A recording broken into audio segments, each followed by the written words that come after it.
Brewtallyspeaking podcast is proudly sponsored by Rockabilia.com. For over 30 years, Rockabilia has been the go-to destination for all things band merch. With over 500,000 items in their online store and collaborations with today's hottest bands, you're sure to find something you love. Use our code BREW10 at checkout and take 10% off your total order. So go pick up your favorite new piece of merch now over at Rockabilia.com. And now, on to the show.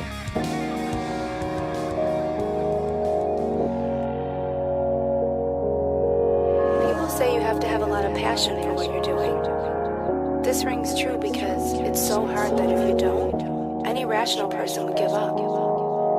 It's really hard, and you have to do it over a sustained period of time. So if you don't love it, and if you're not having fun doing it, you're gonna give up.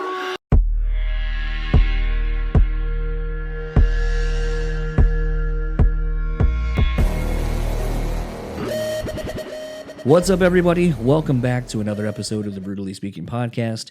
I am your host, John, and this episode's guest is the returning Sciulara of Extinction AD, and this is Hell. This has been a long time coming, but before I kind of get into any of that, I want to give thanks to all of you for giving me the proper amount of time to get this done. I kept thinking to myself, I really want to. Actually, let me back it up just a touch. This is the first episode of the new year, and honestly, I've been really trying to kind of figure out, what are my goals for this year? What do I want to do? Because a lot of the podcast goals I kind of smashed, and while I don't want to say that I've been wandering aimlessly with the podcast, I do think that there becomes sort of this thing where if you have intentions and goals and things like that, that it makes it to where it kind of keeps you on track. And in that, I think this year, the thing I want to be more mindful of and with purpose is I want to have people on that I really do want to have on, not just necessarily I was kind of running out of something. It seemed like it'd be good. I don't know. And I kind of really just want to do that and stay true to myself. And I think, I've been doing that. And sometimes I get thrown for curveballs where, there's a band that, a publicist or whatever may reach out to me and be like, hey, we think this would be a good conversation if you're interested. And a lot of times those actually end up being really great. But all that said, I think this is one where I knew that the two that I have, this one with Mike and the next one with Sean from Childbite, those were kind of the two I really wanted to start the year off with. I was working on them, and I didn't want to just put something else out there because it just would get an episode out. So I'm going to be more mindful of that. Maybe some of the episodes coming up you're going to kind of maybe be like, look at the guest and be like, really? But I think it'll be good conversations, and I hope that, I've earned that trust with all of you. I was recently reading on Facebook when I popped on the other day, and I saw Matt Stocks of Life in the Stocks post something about how it was his 7th year, and he was talking about, the show was really close to being his full-time gig, and ever since he stopped chasing, it being a job and a career and all this kind of stuff, that's when it became more rewarding for him and kind of, finding his why and the purpose again of, what inspired him. And someone had read a comment, or left a comment, I should say. I read the comment about how, they found his show with, I think it was Brian from Gaslight Anthem, and then he really loved that episode, and then found a couple more, and then started cherry picking, and then just kind of made the comment, and this is what really stuck out to me, was him making the comment that I had listened to you do so well with all these people that I just started trusting you, and that I would enjoy whatever you were talking about with this person, whether I knew them or not. And I've actually been able to find a lot of cool bands as a result of just doing that. And Matt, made a big point of, that is kind of what we want. We want those people who are willing to kind of take the journey with us. And, I think I kind of would take that even a step further, where I think it extends to the guests as well. I think Matt, myself, and, a handful of other people like, Dewey from Pure Pleasure Podcast and some others, we would all basically say that, yes, would it be nice to make this a career? Would it be nice to be like a Joe Rogan-esque where, all you do is this thing and it is your job and it's something you love doing? But it always came and should come back to, I think, for all of us, and I feel safe saying this for all of us, that it's not about that. That's kind of like, if that happens, it's a really great consolation prize. But the real point is the connection that you're making with the people that you're having on and the people that are listening to the show that become the quote-unquote fans of the thing. And the other thing that's been really interesting in the time of me not having an episode out is, I put out the bar podcast. It's something I had kind of been talking about over the last handful of episodes of, Brutally Speaking at the end of the year, that I was really proud of what we were doing and I was really excited to get it out. And now it exists out there, and it's out there, and we're getting real feedback from people. And, I dumped it into the Brutally Speaking page for a number of reasons. And a lot of it was interesting because I really wanted to see how people who listen to this show would feel about it. And so far the response has been overwhelmingly positive. It's really crazy. That said, I think moving forward for season 2, I'm going to take it off of this feed and put it onto its own. So if it's something you like, we're going to be moving it. I don't need to tie everything up. It's funny. The one thing I kept saying to everybody was like, well, you look at someone like Bert Kreischer, he's got all of his shows under the one umbrella and it just goes out under the one feed, and, it doesn't seem to be a problem. And then literally, I think like the first week of this new year, he was like, I'm switching everything over to its own feeds. And I was like, well, fuck, there goes that idea. So I'm going to be following suit and taking it off. But just want to say thank you so much to everybody for listening to this podcast, listening to the Bar podcast, reaching out, kind of, saying what the show and shows have meant. It's been very nice, been a very great way to start this year. And speaking of starting this year, let's start off this show. This is my conversation with Mike, and I'll talk to you on the other side of it.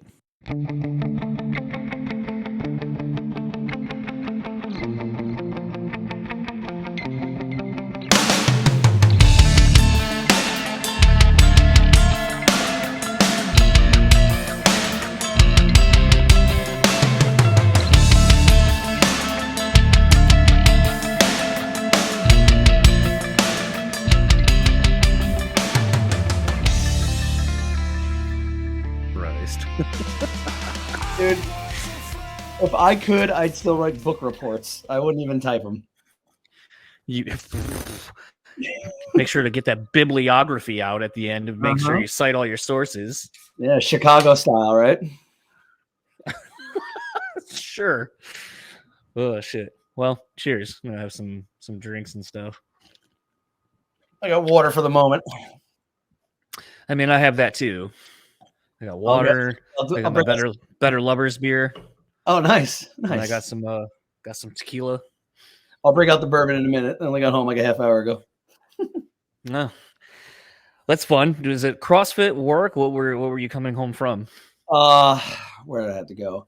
I had to go to some PT after CrossFit, and then I had to stop at one of the companies that I work for to pick up a check from like 2 weeks ago.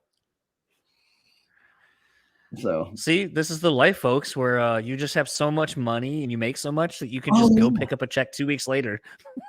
No, it's more of incompetent companies that lose the check when they went to go mail it to me, and now I just rather go pick it up and not wait.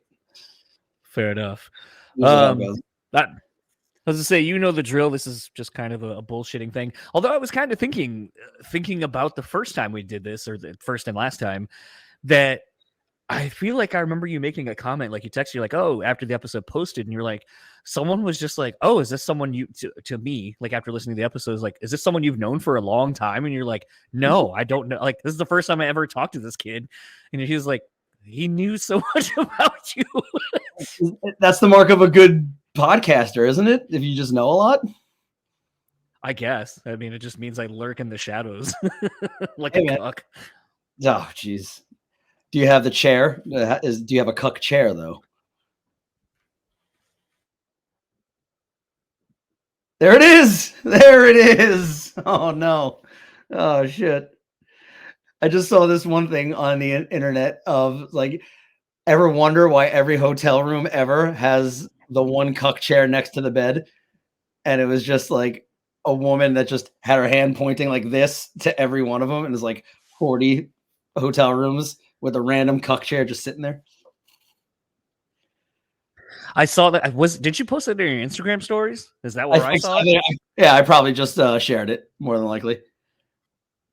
It's funny, like now it makes me wonder how often, like, because sometimes, like, when you're watching or like share stuff like that, like the awkward questions of someone being like, what's a cuck chair? Or what's a cuck? And you're like, oh, well, it's a dude who likes to have a person, a spouse, a significant other, a person who likes to watch their other person have sex with someone else and just why watch. is it got to be in a weird chair? Like, get yourself a good chair, or like, I don't know. Why is it got to be like a weird, awkward chair? Do you bring in a lazy boy chair to a hotel while you watch saying, your lady if that's something get you like banged to do, if that's something you like to do, wouldn't you want to optimize the situation as best as possible?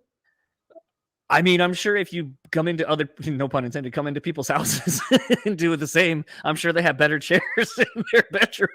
Man, man, if that's your thing, I feel like you should have a rider and like have a specific chair. You know what I mean? Do you think people who are in cuck relationships have riders? Like, okay, if I don't see a bowl of green M&Ms, we ain't doing this. I need a bowl of green M&Ms and what is the commercial? I see? Moon Pod. I want a Moon Pod for this event next Friday. Thank you very much. What would be on your cuck rider? What would be on my Jesus? What would be my cuck rider? Dr. Pepper for sure. Sugar free or just straight up the real thing? Straight up Dr. Pepper. I mean, if we're in that situation, what the fuck? I'm going to worry about my health. Sun chips, Harvest cheddar sun chips. All right, we talking the full bag or like the little like snack size? No, I'm gonna be too anxious and probably like sort of annoyed but sort of aroused at the same time. I'm gonna need the full bag at that point. I'm just gonna be like stress eating the entire time. What else? Definitely a gallon of water, just because it's gonna get really weird at some point. And then I just imagine you looking like the Matthew McConaughey meme, like where he's smoking that cigarette and looking at his phone. I just imagine that's you, but just like with a bag of like sun chips, like yeah. Yeah. Don't know what I would say, don't know what I would do. All I know is I'm just gonna be shoving chips down my throat so I don't talk. Do you think that now I'm just in this like parallel thought where I'm like do you think the people would be annoyed at like the constant chew sun chips? Like, hey, like in that episode of or that scene in Chappelle, hey, keep it down over there. We're trying to make love over here. Ask me, trying to fuck my wife here. Ask me all these personal questions. No, Lysol, I had sex with you too. Correction. I had sex with Katie too. I had sex with Katie too. Tron. Speaking of which, did you watch his newest special? Yes. That opening bit was fucking great. It was I like the reason why I talked to a bunch of people about it and I didn't hate it. The one before I thought it was just like, all right. There's definitely times where it's just like, okay, we get it. Like, we know where you stand with this. But he really made a meal out of each story to the point where there were points where I'm like, I have no idea where he's going with this. And then even with the punchline, whether I agree with it or not, whether you agree with it or not, I was just like, oh shit. Okay. how he ended up maneuvering through that shit and then getting to that, I was like, that was creative.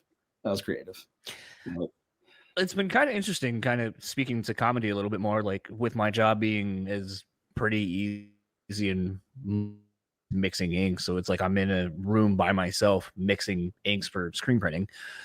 And so since I can have my phone, I forget that I'm like, oh, I could technically watch like, Netflix specials and stuff. So like I've been just going through almost anything. Like I've gone through all the Bill Burr, I've gone through all the Shane Gillis, I've gone through like all the different people. And I had this thought the other day, like not saying that Shane Gillis's like new special was awful, but like it's just like because I had watched the Chappelle one before and I watched a couple of older Bill Burr specials and stuff before that. And I just was like, I feel like that sort of unexpected delivery. Yeah. Like doesn't exist anymore. Like those big setups where you're like, oh, like, Kevin Hart's really good at like, a really serious, poignant thing, and then all of a sudden it'll be like, hit these bitches with the flames, or like, you gonna learn today, like say like that. And I don't feel like the new batch has that. And that's kind of what I felt about the Chappelle special. That's kind of what I felt about the Chappelle special, because like truth be told, I'm not a fan of a lot of the points that he makes, and he stands on a lot of stuff. Like, okay, yeah, media people are woke and you don't like it. Okay, we understand your thought on trans people. But as I was watching that is kind of what came across my mind. I'm like, damn, like he just drew this joke out for like 6.5 minutes. And I thought that was cool because we're just bombarded with, internet clips of everybody's best one-liners, everybody's best hits at, the New York Comedy Club. Like my friend does production for Chris DiStefano now. And before that, he was like night managing the New York Comedy Club, and he ended up just like, maneuvering his way, befriending comedians, and now he does like a lot of video editing of clips for people's content. And that's kind of all we see at this point. I've never watched a Shane Gillis special at all, but I know some of his greatest hits of the past 5 years because I just keep seeing him all there, and I think he's funny, but I've never watched the special yet.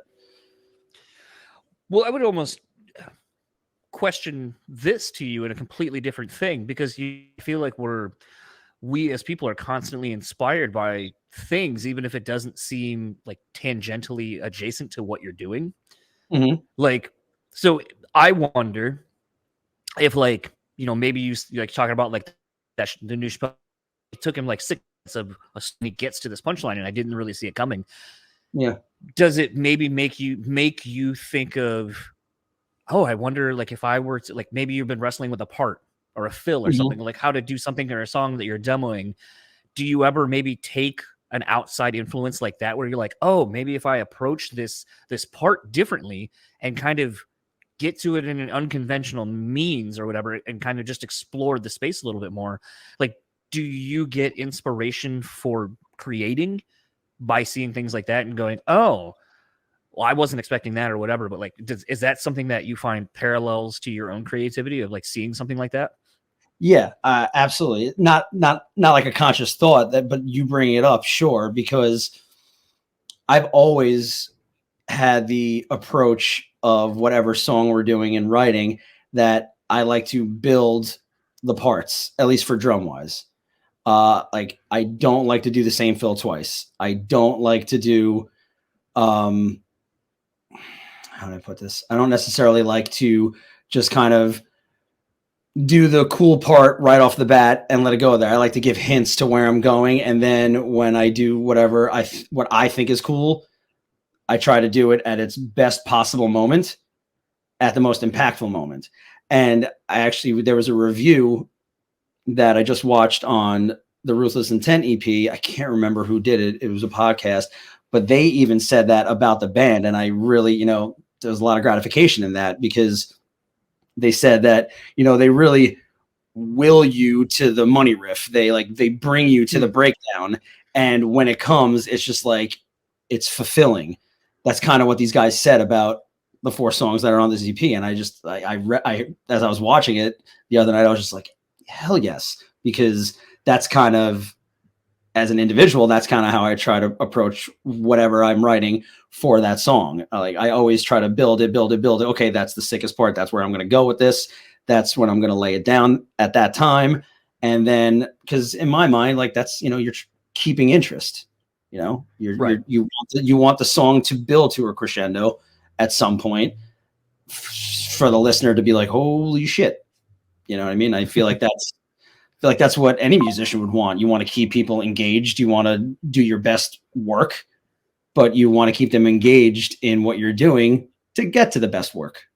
Do you feel that, because I feel like something I've kind of been wrestling with, and I'm kind of like redoing it again now that I have like this thing where I'm currently immersed in taking clips. Like I've been going through the season and writing down little like 2-minute clips that I can then post on socials, because at that point it's like, okay, with it being a seasonal format, it's not something where I'm constantly every week I'm doing something. I have to keep generating content and buzz and things for people to want to listen to it. And I've been really bad at doing it because I just don't like doing it, because ultimately my thought is always, if it's not going to get you to check out the whole thing, then is me taking all this time to find something that I think is interesting to hopefully draw you in. Is it even worth it? And I feel like we see so much of that, like now with social media, when bands, are putting out a song, it's like, here's like, like a great example. Think of like Nickelback when they put out the first song off their new album, and it's that like kind of Emuri kind of like whammy pedal riff. And you're like, yo, shit, are they going to come with some fucking straight heat? And it goes into more straight ahead Nickelback territory, but for like a week, that's all you saw. And just that little bit. And then, the song and then it's like little snippets of the actual video that's coming. And then it's the song and all this stuff. And I feel like we're so fixated on parts versus the actual, like the whole thing that is supposed to bring you here is the music. And I feel like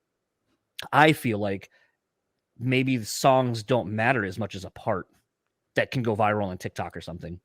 I mean, it's a product of the times, right? I personally think that's one of the hardest parts about any release for any band or any, podcaster or artist. Like at this point, I mean, we released a 4-song EP last week. If I gave you the time frame, how long it was spoke about what's getting released first or the order of songs, you'd fucking be baffled. Like it's a conversation that goes on and on and on because you want to put out A, what you love, B, what you think is going to hit the best, C, what you think is the best representation of the group and what the release is as a whole. You know what I mean? It's not easy. It's not easy. And if you are putting out an episode every week, how are you going to keep people's interest without, giving a clip of like the best part?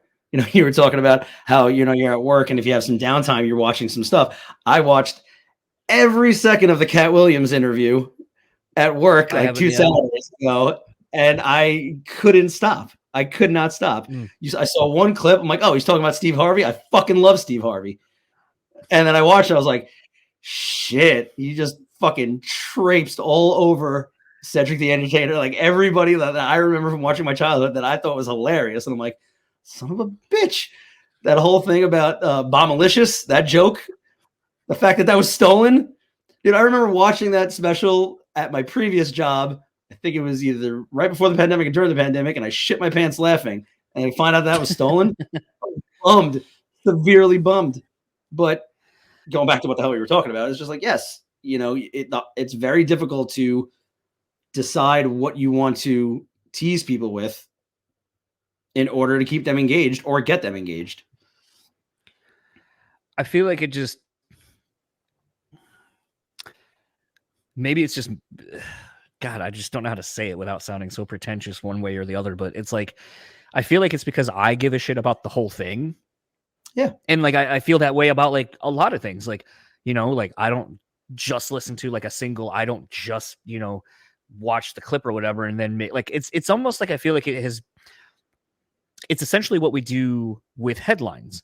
We just read the headline. We don't actually read the rest of it. And then we spout off on like, we spout that information off as if it's our own collected thought that after reading this thing, we then go, oh, well, after doing some research and doing this and I've come up to this conclusion and here it is. It's usually I read a headline, I thought one way or the other, and now I'm spewing it back to you, and then I'm adding my own shit to it when I have no idea really what the breadth of that thing is. And I feel like we're too often kind of in that same cycle of regurgitation, even in like our media and like music and stuff, that it's like no one I feel time to actually give it, like to listen to the thing. It's always, I got to be the first to comment. I got to be the first with an opinion. Like, look at all these reaction videos. Mm-hmm. I'm the first with an Extinction AD thing, so I can be ahead of the trend. And it's like, okay, but like, yeah, so the record came out at like midnight on Friday morning, technically, and you had a video up by 1:30 a.m. You're the first. Awesome. Congratulations. You're going to beat everyone else. Really, in the grand scheme of things, how much time did you really sit with that, and how invested are you in what you did? Because I guarantee that in that same amount of time, whereas if I would have even waited a full day, I could have given you a better and articulated myself better with what I'm thinking and how I feel about something. And I think that's the problem. Is I think we as people don't want to sit with anything for too long anymore. It's almost like potentially it's like, oh, this thing could hurt me if I let it sit in here a little bit longer and make me think about things that maybe I've been trying to push away. And I know that sounds like very maybe like propaganda-y type shit, but it's like, I don't know. I feel that we have just been so conditioned to be the first with anything that it's like, you know what? Maybe it's okay not to be the first. No, I mean, you're looking at things just in a more macro sense and a little bit deeper than other people do, which is, I think, wonderful. The fact is that there are different ways to absorb different types of art and media. But if all you want to do is just check it out and throw a judgment at it, then you aren't going to have, it's going to be difficult for a lot of people to take your opinion on it. Like, I mean, how many times has a band's artwork turned you on or off to something to even give it a listen? Or even just a name, like a band that you haven't listened to before, that you haven't given the time of day because of the name. I'm literally in the middle of it right now. Like, I've never given the band Harry Carey for the Sky the time of day or a listen. Yeah, I think that's what. I've heard of this band, dude. I've been on it all week. Listen to the first record, and then I listen to the newest record, and then I start going through between. And it's just it's heavy, it's ambient, it's fairly slow, and then comes at you with some black metal stuff, and it's just very long, drawn out songs, like 7 to 8 minute songs. It's just really just good music that I never like. I would see it on a festival bill. I'm like, what the hell is this? And I just latched onto it in the last week, and I'm like, shit, this band fucking rules. And just, it's perfect for any time. Driving to work in the morning, going on a run, something that I want to work on in my garage, and just vibe and play for 4 to 7 minutes for as long as I can figure the song out. You know what I mean? Like, it's good shit. But I mean, I'm 100% guilty that I would look at it and I'm like, doesn't look like something I would like. And then I listen to it. I'm like, this is in fact something that I really do like. And, I mean, it's just a product of the times. I mean, you want to be the first at everything, but everybody's on the go all the time anyway. So everyone's just going to give that brief amount of attention and make their judgments. And then a lot of them like to voice those judgments really quick too, which is, also a problem. Yeah. And I feel like that's sort of the thing, that I don't want to say that I've wrestled with on here, but there are times where it just gets kind of funny. Like when, especially recently, it seems like the last handful of episodes I put out at the end of this past year, a lot of people were really resonating with, and like the deepness of which I went with the guest that was on. And then, a lot of people are like, oh, it's crazy. I really enjoy this part or whatever. And it's kind of the first time I've gotten like feedback almost in real time. Because usually it's like I put this thing out and then I see that it does, people are checking it out, but like no one ever comments or does anything like to let me know. So it's been really weird. The adverse has been happening, and I'm just like, oh, well, yeah, thanks for checking. And then it just kind of puts it back on me where I have to kind of put myself back into the conversation I had and think about like expounding on something that I did a while ago. And it's really weird because it's doing the show has kind of made me realize this duality. And I've talked about this quite a bit on the show over the last year or two since I've kind of thought of this initially, but the duality of a creative, that you exist, and whatever you're going through that's inspiring, whatever you're going to create is happening now. Mm-hmm. By the time you are in the process of creating, that takes however long that's going to take. And then you put that thing out, whether it be a painting, a movie, an album, or whatever. And then some time's probably going to have gone by, but then you have to, this thing that you did however long ago, you now have to be kind of back in that moment because now it's in everyone's present. As you're now kind of going through that same process over again, where it's like, okay, that stuff is out of me. I've said and released those things. It's for somebody else now. And now I have to talk about this thing and kind of put myself back into that same place I was however long ago it was. And it's a really weird existence to have where you're in this 2 to 3 different spaces where you're in your past, your present, and your future at any given time, depending on who you're interacting with and how weird that is, because that's not something I feel like you have to really experience in any other medium of thing. Like, most people's jobs, you're not having to do that. No, of course. I mean, the spark moment, the inspirational moment, the part that gets your soul going in order to do something can never be duplicated. Right. Right. That's why I love like jamming with people. That's why I love playing with random people, because it's so gratifying when you just lock in randomly with someone that you don't know, that you don't have a past with, and it just goes well. And then everyone's like, well, you guys look like you've been playing together for years. Like, no, It just happens like that. And it's funny you bring up this topic because I just picked up Rick Rubin's new book. Do you have any idea about it? I have an idea about it, but I haven't read it. I've been listening to his podcast that he did, or that he still does, I guess, technically. But it's literally about, it is like, it literally about this topic that we're speaking of right now. And I will not even try to bring to you what the book says because I can't do that. And I will sound dumber than I already do. But the way the dude spells out exactly what we're talking about it's so clear and concise that you're almost like, how the fuck did I not ever really look at the situation like that? You know, he talks about inspiration. He talks about, you know, being present in the moment and not necessarily worrying about anything. If it feels right and you're doing it for the right reasons, and how you're doing it is all a product of it coming to you and being inside of you, and you embrace that, let it out, you know, it's going to be the best possible thing you can do. You do your fine tuning, you do everything at the end, you know, post, pre, all that shit. But the way he talks about the natural progression of inspiration, it's pretty crazy. You know, it's a good read. And if this is like a topic that you're, you know, pretty invested in, I'd highly recommend getting that book. It's funny because, like I said, I've been listening to his podcast, and I've always had this theory about him. And I would say anybody who knows anything about Rick Rubin would probably echo this sentiment pretty quickly. But I always just like, because everyone's like, he's such a great producer. And I'm like, no, he's not. He doesn't fucking know how to do anything. Like he doesn't play an instrument. He doesn't know how to touch any of the recording equipment. He doesn't know how to do any of that. And for the longest time, I was like, all he seems to be is some sort of a really great facilitator he's a vessel. Like, yeah. Like I was like, he's basically just a good time incarnate. Essentially is all I could come up with, or like a conduit he's got the trust of fucking everybody. And I mean, he has to have something. I mean, you look at his discography.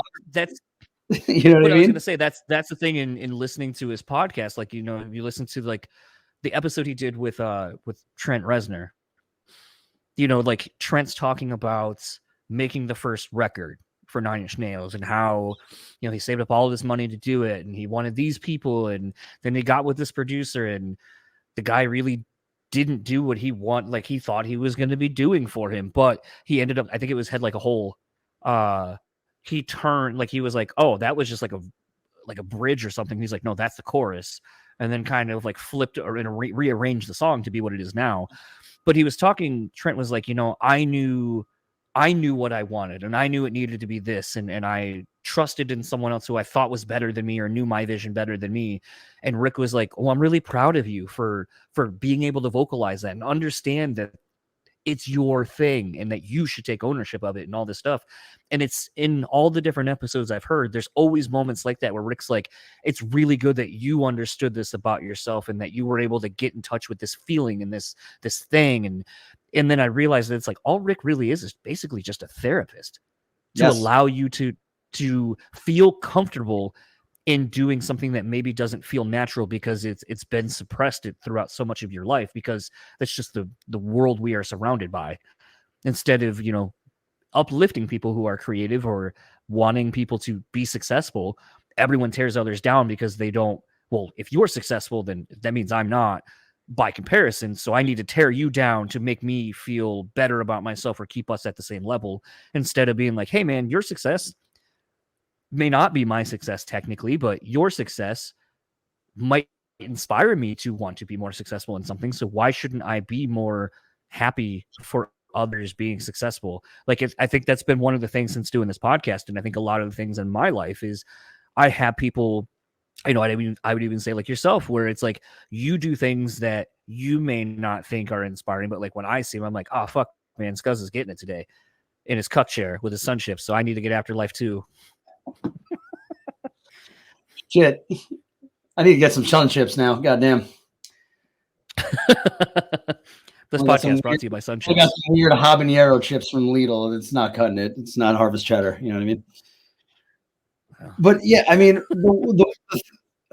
what I'm reading, what I've read so far, it seems like he's able to bring he's obviously working with the most creative, right? he's obviously around creative people doing some of the best work, but it seems like he's an anchor, like brings people down to the center of where they should be. Because I mean, for being honest with each other, everybody that's making music or art, like we all want to do it because it's what we love and it's what lights us up, but we all also would like to be successful doing it. It's almost like he is a filter right there. Like he puts the barrier down there. It's like, it doesn't matter what you perceive success is or what everyone else is going to think about it. It's, let's make this art the way you feel it should and to the best of your ability. And again, he goes into the weeds about inspiration and the world and the universe and how it's already been something that has been exercised and going to happen. You just have to grab it in its infinitesimal state and bring it to the world. Like he gets really, really, really provocative about it. And my takeaway is just like, it's almost like he's just a filter. He filters out the noise, the people that he's working with, and they're actually empowered because he's so positive and he's just so real. They're empowered to create to the best of their ability. And I think that's amazing because I mean, how often are you just doing something and thinking about, all right, well, how are the fans of this style of whatever I'm doing, how are they going to take it? I mean, I feel like everybody gets to that point at some point, but who has the backbone enough to say, I don't give a shit what the fans of this style of music like. I'm doing this because this is what is in my head and in my heart right now. And I want to make it like this. And if you do it with that authenticity and that conviction, you'd like to think that it's going to resonate and connect with those that you want it to. I'm going to be very bodacious right now. Bodacious, is that the word I want to use? I don't know the word I want to use, but either way. Like surf, like bodacious, bro? Okay. Yeah, I don't know. As soon as I said it, I was like, I think that's the wrong word. I know it's an acious word I'm looking for, though. But it's a thing where, like, so something, it has been interesting as I've gotten older the last couple of years, and, you know, like I constantly talk about on the show, like going to therapy and kind of just having like an extra set of tools to kind of navigate things, life, whatever. Something, you know, that has been interesting to hear people talk about more is, you know, imposter syndrome. And there are a lot of really good people now that are talking about it. And it's something, you know, I remember my therapist was like, you know, you do all these things and you seem to, you know, have an understanding of like your actual skills you bring to a job or whatever. But like when I hear you talk about like, oh, I didn't get this job because of da-da-da, but well, you know, that person was probably more deserving. Like, it just seems like you have imposter syndrome about something. Like, why do you feel that is? And I go, well, I don't feel like it's bad to be able to look internally and be like, oh, I can understand why someone else gets this or this opportunity or these accolades or whatever. I think it's just being real, but it's kind of interesting. I feel like it's become kind of the catchphrase lately of like, everyone's like, oh, I got imposter syndrome. And it's like, do you though? But kind of taking it a step further, you know, something else I'm not good at is taking compliments, because I just, again, I feel like for any compliment I have, I can then put 1 to 2 back to whoever's giving it to me. And that's where the accolades for something you're praising me for should go. And it becomes this thing where I'm starting to get better at taking compliments and not deflecting right away. And a thing that a lot of people have been saying that have been on this show that I've made friends through this is they're like, you know, you have this ability to make people feel comfortable to talk about things that maybe aren't easy to talk about. And, you know, that's a gift. And I'm like, I don't talking to people is a gift. I think everyone can do exactly what I'm doing. You just have to maybe not be so self-absorbed and think that you're the most interesting thing. Put the shine on other people. I think you would find that more people are interesting than not. And it's a thing, though, where I'm starting to, I guess, understand that maybe that is more of a gift, because some people are more guarded and can't articulate themselves as well, maybe as I am, or not afraid to look stupid and say the wrong words like bodacious when that's not the word I was looking for. But the thing I was thinking is it's me. I'm with you, man. You're fine. But the thing is I wonder if Rick Rubin has that same plight of feeling like maybe he doesn't belong in the rooms with these creative giants that he's in these rooms with, and making these, you know, classic landmark albums that kind of define a time and define these people in their careers. I wonder if he feels this sense of like, I have to be this thing, or if he's kind of void of, and it took him time to reconcile his own shit internally to get over that. I mean, we're never going to know that answer, but the way I'm actually talking to him tomorrow, so I'll ask him. Oh, nice. Yeah, let me know what he says. Okay. But I've been having this thought. I've been thinking about this a little bit too, and you know, Rick Rubin's at a level of success, and maybe he's been like this since working with the Beastie Boys. Maybe he's not, right?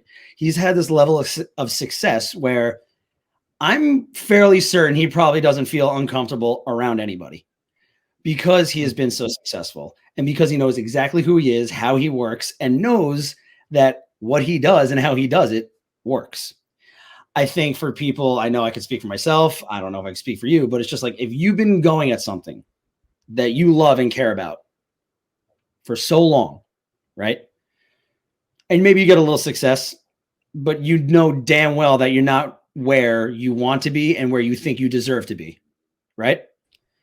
But other people that are not involved, or maybe they are involved, speak to you, you know, give you some flowers, tell you you're doing great, you know, say things like you have this gift and it's amazing that you're still doing it, you know, things like that. You do deflect, because at the end of the day, you're not where you want to be. You want to be more successful at it. You want to be at a place that maybe you have been and are not anymore, or a place that you are still aspiring to be at.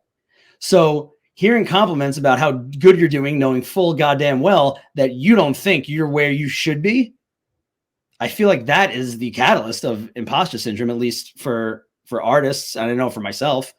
And for someone like Rick Rubin, why the hell should he possibly feel that way? He's done it all. He's done it all in every genre, in every aspect. For someone that is not Rick Rubin, which is fucking everybody else, you know, if they happen to have those reactions like we've been talking about, that's going to be there. It's very difficult to break that habit. You know, it's very difficult to take a step back away from what you've accomplished and be like, yeah, I did that. Because especially if you're still working towards this goal that may be completely over the top or not over the top, if you're not where you feel you deserve to be because of the work you've done, there's not enough compliments in the world to make you feel good about what you've done. You said something, and it kind of sparked a question. Now, unfortunately, I feel like this might be a tough thing to discuss, and if you don't want to, that's totally fine. But it's just, you brought up something, and it made me think of a question, and I can't really ask it without kind of backtracking a little bit. But you know, you talked about how maybe part of that thing is because of, you know, you're not where you wanted to, where you want to be, or whatever. Mm-hmm. And so when you said that, it kind of made me think of, how hard was it for you to reconcile not being in Light the Torch and the perceived level of what that is or was from outsiders? Because I feel like, to a lay person, I feel like at times, well, if you're in a touring band, you're in a touring band, and no one understands, like, there's levels to the shit. And so to me, I feel like when you were in Light the Torch, I feel like to a lay person, that then, you know, I'm touring with so-and-so, we're playing these rooms, it's of a level that a normal person would be like, oh, you're really doing it. You're really doing something. And it sounds so shitty to say like that, because it sounds like a backhanded compliment. But like, I mean, I do this shit where it's like, unless I have a certain, like, Jake from Greta Van Fleet was on forever ago before they were who they are now. And everyone's like, oh my God, you got to talk to them. They're on like these real, like, I had someone say they're on legit shows. And I'm like, thanks. Like, yes, I understand what you're saying, but like, and the thing is, oh, your show must be on the same level. And it's like, no, it's not. But I understand, like, that's your your entry point to this thing. And so as you're kind of saying that, like, getting to this level of where you know you should be, where you think you should be, or getting back to, was it hard for you to not go back to This Is Hell? Well, I guess This Is Hell was technically still on a hiatus, so I guess Extinction AD, more to the point, without feeling some sort of resentment toward yourself, toward the industry, toward whatever. And then subsequently, do you feel like if you had any of those kind of more, I'll say, negative thoughts about everything, did you find, because I know you were in act and stuff like that, were you able to then kind of pull yourself out of that and use that as fuel and motivation to be the best version of you that you could be moving forward? I mean, and I know that's a lot to unpack. I'm sorry. Yeah. I'm trying to figure out where to start here. This whole game is a roller coaster, no matter what. You know what I mean? So was it difficult for me to go back? No, because playing is all I want to do. You know, it's like I said, we've talked about this during the pandemic. When you predicate your whole existence on interaction and it gets taken away from you and you don't know if you're getting it back, like, it fucks your brain up. You know what I mean? So the mere fact that I was able to, just come back and play music with my friends and still tour, like, it's not like I was in a hole or anything like that afterwards. It was fine. I think as far as resentment, it's more myself. You know me long enough to know I'm the most self-deprecating human being ever. So the only thing that came out of it is like, what the fuck did I do? What can I do better? What can I fix? What can I fix about myself? What can I fix about my playing? What can I fix about anything in order to continue? But I was lucky enough to continue playing, continue to make records, continue to play shows and build on what I'm doing.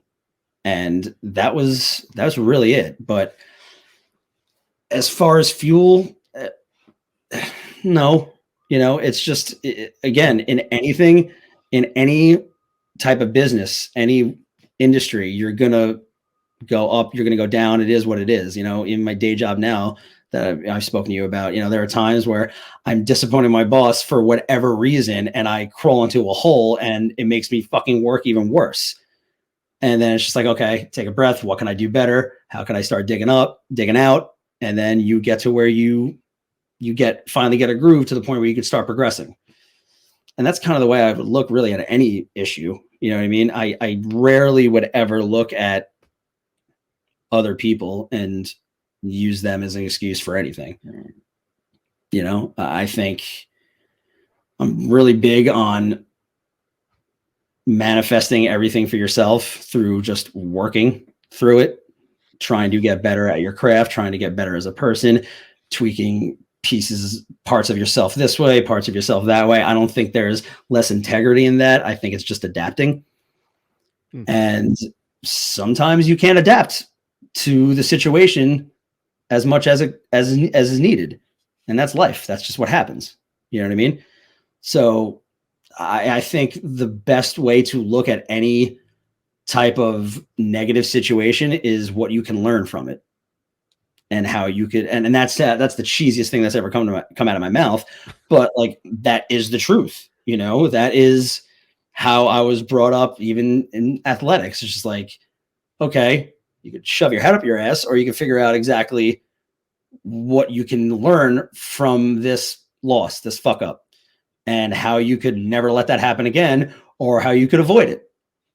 And right. I think that is a huge part of growing as an artist, an individual, and an adult. You were talking about, you talking to a therapist and getting all these different tools. For my day job now, I'm talking to people on a regular basis, almost in that capacity. And I have no clinical degree or any way, but in doing so, you learn a shitload about yourself. Back to the sports things, like those who can't do coach. It's like, it's almost something like that. Like, as I'm talking to people and I'm giving my advice on how to, work through whatever situation they're going through. And I'm like, oh shit, I don't even do this. And you just gotta, man, you can learn something about yourself every day if you're not stubborn. And the goal, I I am, would hope. it's like, it's something that needs to happen. Like, nobody has it figured out ever.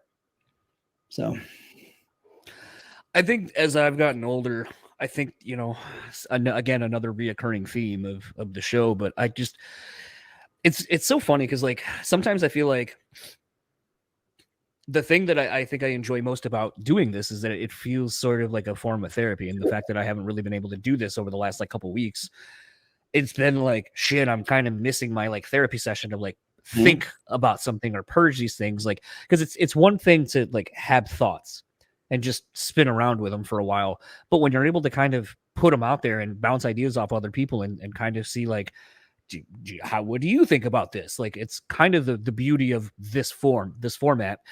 And, I always kind of loved Marin because it seems like he wasn't really so much interested in the guest as much as like, I'm fucked up. Are you fucked up too? Are we fucked up the same way? Yeah. Let's figure this out. And it just became this like weird hostage therapy situation. It felt like in the beginning of his show.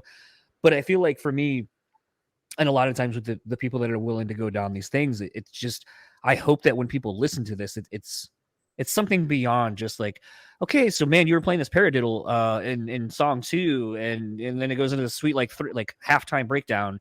What channels were you using?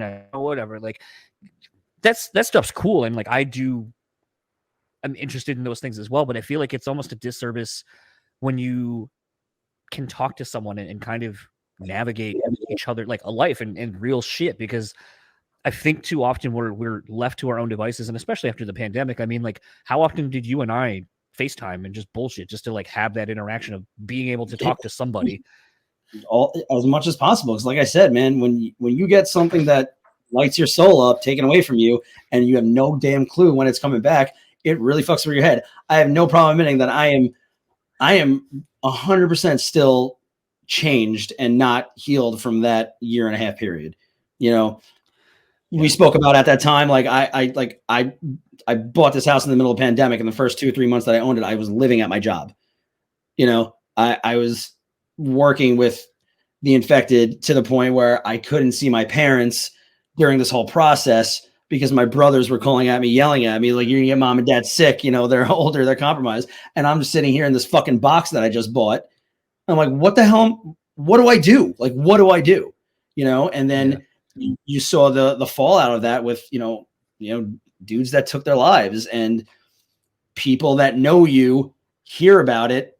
And then like, are you going to be okay? Are you going to do that? And if you have people close to you asking you that all the time, it's like, yo, you gotta chill the fuck out and leave me alone. I'm working through it.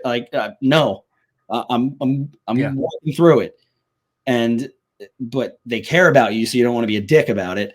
And it changed a lot for a lot of people. And first hand up, it changed me a great deal. Like, and it's still something that I'm trying to figure out. Like, I can honestly say, like, probably like I'm the most comfortable I've been since that time, probably the last like 6 months.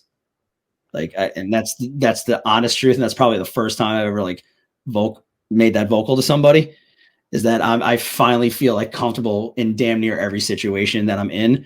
Because one of the things that like, we connected on is just like, there's nothing that could throw me. There's nothing that I'll feel uncomfortable about. Like, we could talk about anything, we could do anything, we could go anywhere, it'd be fine. And all of a sudden I'm second guessing my convictions. I'm second guessing how I approach things. I'm not as, I hate to say it, but like outgoing, I hate that term, but like, I'm not the person that I was, the person that you met, however long ago. And that in and of itself was making me even angrier. You know what I mean? Like, I know who the hell I was and am, but I'm not that at this moment. Why the fuck not? Why can't I get back to it? And then that gets in your head, that starts sloshing around. And then all of a sudden I'm freaking out. And then you go for a run, and then you're on the side of the road that you just moved to, and you're crying, and everyone's like, who the fuck is this guy? And I'm like, I'm fine. I'm your neighbor. I'm good, man. My name's Mike. I'll be okay. I'll see you later. Fucking crazy. It was a wild time, man. It was a wild time. I don't know. It's funny. I was talking with Sean from Childbite a couple hours ago, and I had his old phone number. So like when we were done, he gave me his new number and we were texting. And I was like, man, I guess I did have your old phone number. And I was like, it wasn't that you were, ignoring me, which is fine. That's the whole point of texting. You kind of get to people when you can, when it is convenient. But I kind of came to this conclusion, and I've been thinking about it a lot, where I was like, man, I'm kind of jealous that you have a new phone number, though. Like, you got to kind of digitally disappear. And the only people, like, because, again, going back to therapy, something I was bad at was setting boundaries. And sometimes when I get texts from people I don't really fuck with no more or really do much with, I think about like, God, I really wish I could just change my fucking number. And then it's now a hard reset. And the only people who get to have direct contact are those that I give permission to.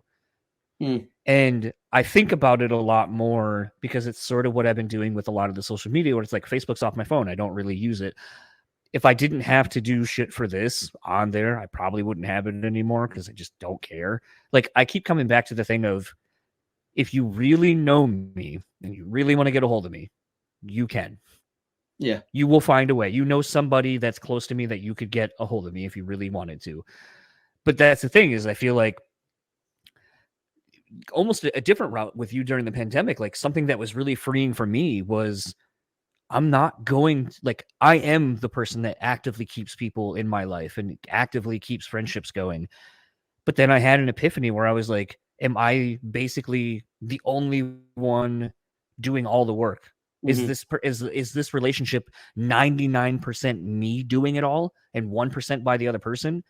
Because if that's the case, that's not a relationship worth keeping. I'd rather invest that time and that energy into something that the return of investment will be worth it.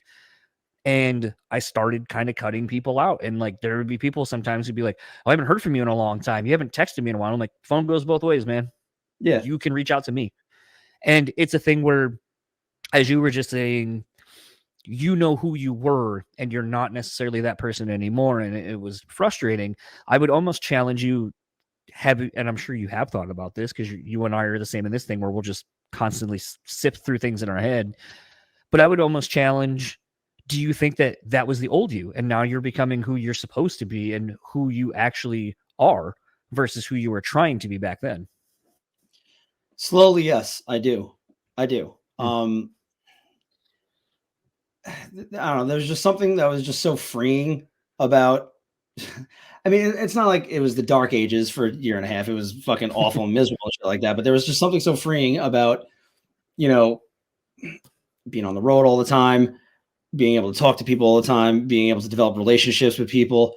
And, you think that you're developing relationships with people perhaps you are thinking that you're developing relationships with people on a deeper level than it really is. You know what I mean? So that's something that came to light, during that time period. It's just like, okay, we were cool, pretty cool for a while. Maybe it wasn't as much of a thing as I thought it was, and that's fine. So yeah, like, I'm not going to put that much effort into this because I know I'm way too jacked up mentally right now to be like, hey, what's going on, man? Hey, what's going on, man? Hey, what's going on, man? And it's just like, if this just flutters away, then so be it. When normally I'd be like, yo, what's going on? How are we doing? I think slowly but surely that mindset that you previously said is something that's setting in. It's just like where I don't have to try to do everything all the time because I know it's going to be cool or it's going to please somebody.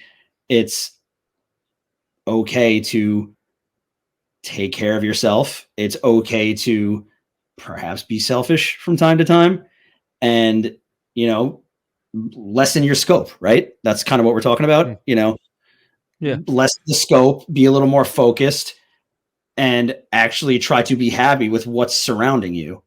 And I think that is something that I've been, accepting and trying to grow because I mean, I was, what I've done in the past. Like, I want to play for every band I possibly can if they need somebody and if they would have me.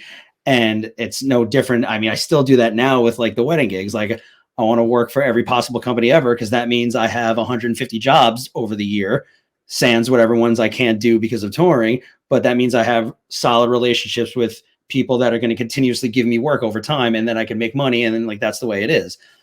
But that is stressful. That is draining. And at some point, you're going to slip or just not care and piss somebody off. And that could have serious repercussions and, minor repercussions.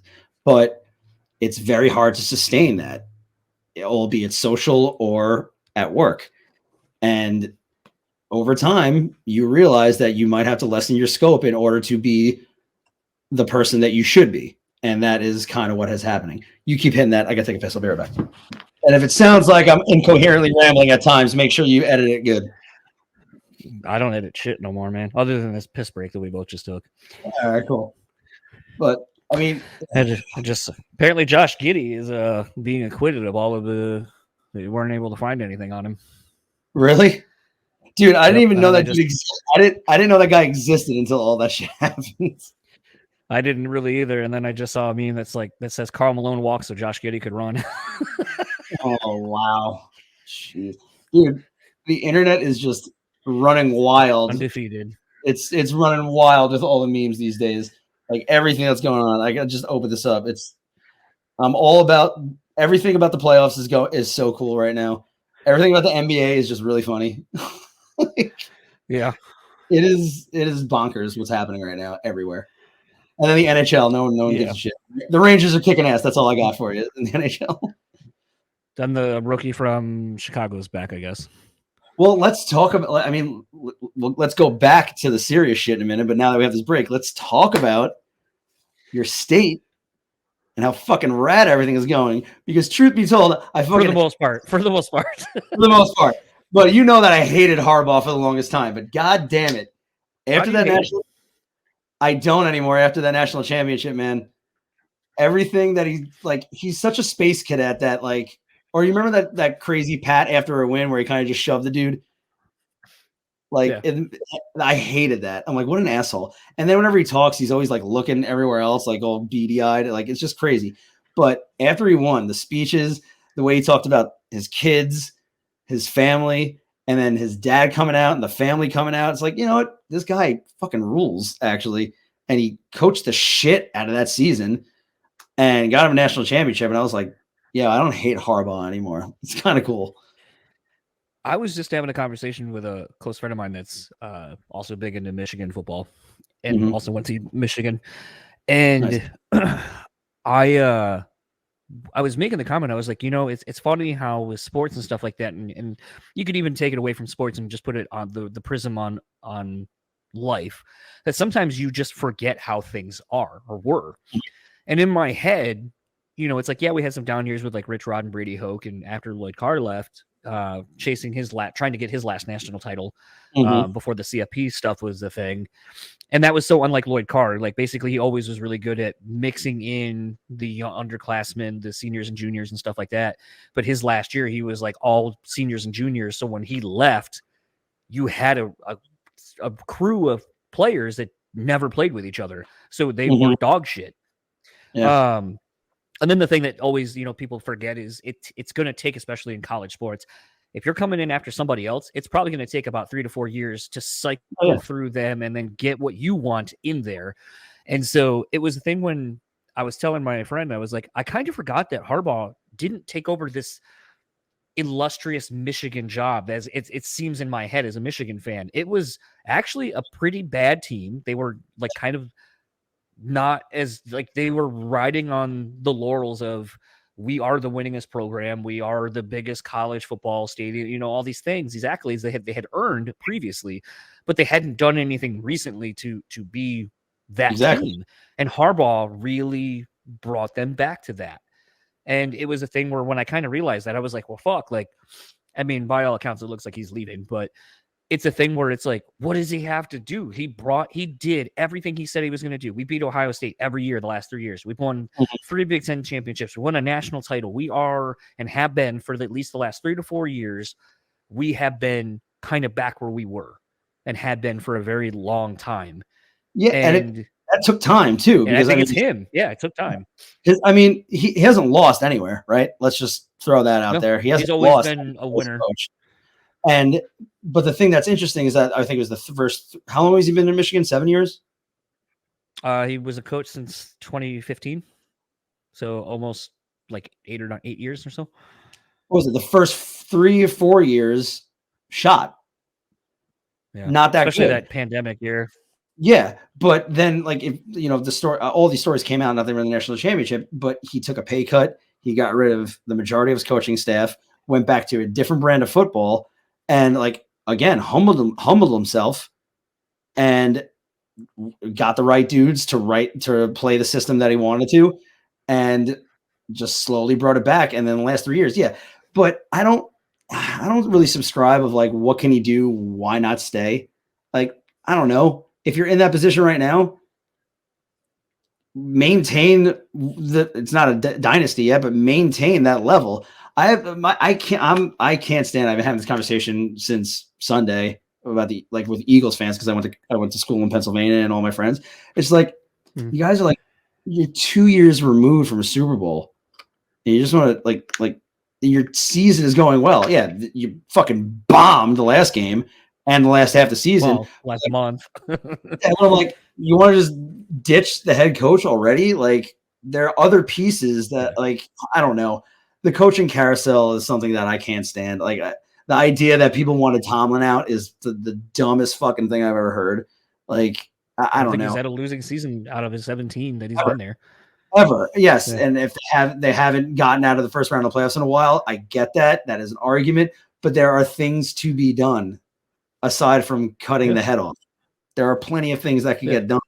So I don't know. The coaching thing is just kind of weird to me. I am a little shocked that what's his name got the Alabama job so quick. I didn't. Yeah, the guy Washington. That was weird. Yeah, I didn't know if he was if he was on the radar for a while. Like I did not see that coming so quick. Good luck, dude. Good fucking luck, right? like I don't know, man. You talk about filling some shoes. That's gonna be a bitch of a job. I don't know. Yeah, I mean, I don't know. Like it's always kind of interesting when you do shit like again, kind of like having that same thing, but kind of like on a significantly smaller level. Like, the job I left before going back to my old job, I was like the store manager. I was the general manager of like a sports apparel place, which is perfect for me.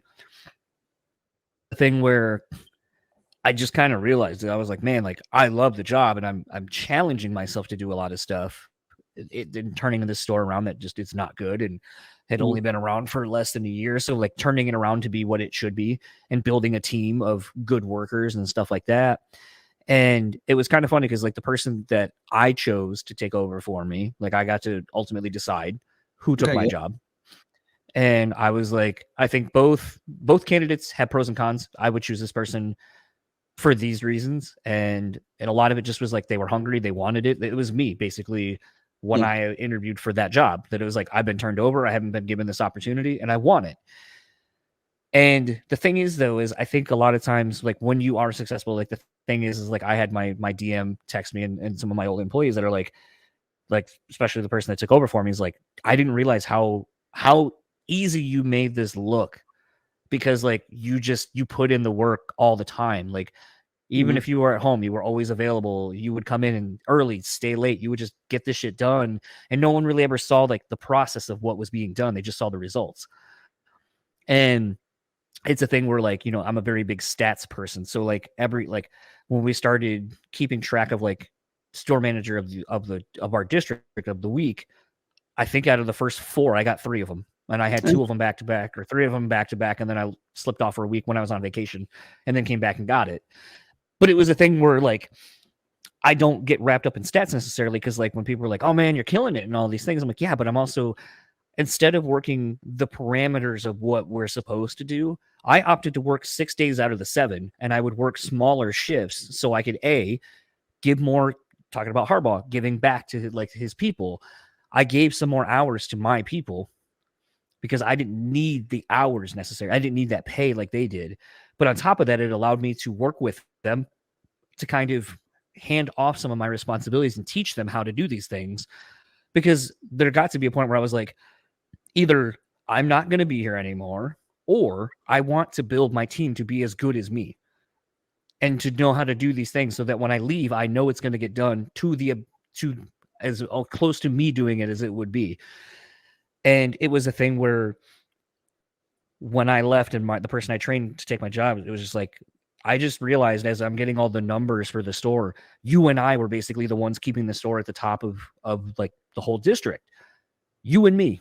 And I was like, yeah. And they're like, and now that you're gone, we fell off so hard because the quality of work that was being done by others just wasn't there. The care wasn't there. And I was like, I mean, you can't make people care about something they don't want to. And that was kind of the other thing too, is I think what gets kind of tough, and I think a lot of people have this mentality, you know, the old, oh, good luck, you're never going to be able to replace me. No, they will. That's a very selfish mentality to have, that you're so fucking good that you're irreplaceable. You're not. You can be replaced. Now, are there going to be intangibles that you did that no one else is going to be able to do? 100%. And it's okay to like, and I think that's where I think most people don't put their hat on that. I know that you're going to replace me. I know the job will continue on without me, but I know that I bring that like little extra something that you're just not going to find. It's going to take a long time to find that.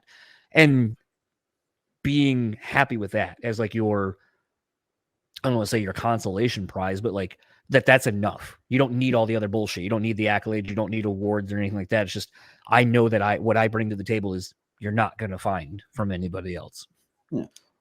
I agree. I mean, one of the things that I've always, it was definitely something that my dad instilled in me as far as like quality of work that you do, but also just things that I've learned over time is just make yourself invaluable to whatever situation you're in, So if you are not there for whatever reason, good, bad,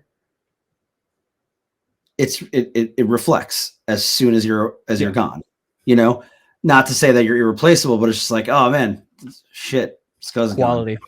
Quantity. Fuck. Like, yeah, I mean, the job's done, but there was just something there that's just like, well, why isn't it as good? Or like, you know what I mean? You make yourself invaluable, but also to provide yourself a little wiggle room. You do things a certain way, you go and that extra mile, you show that you could be a leader of people, that those things are invaluable to situations at any job, right?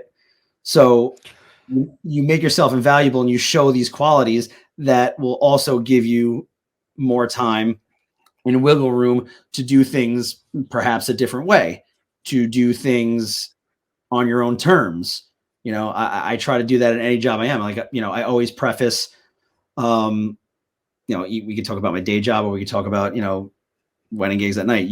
I try to do my job to the best of my ability, the way I would, not the way anybody else would, because I know that the way I'm doing it is going to be, so when I'm in the room, people are like, oh, cool, Mike's here. Nice. Or when somebody else is in the room, it's just like, oh, okay. And then when they're doing the job, it's just like, fuck, wish Mike was here.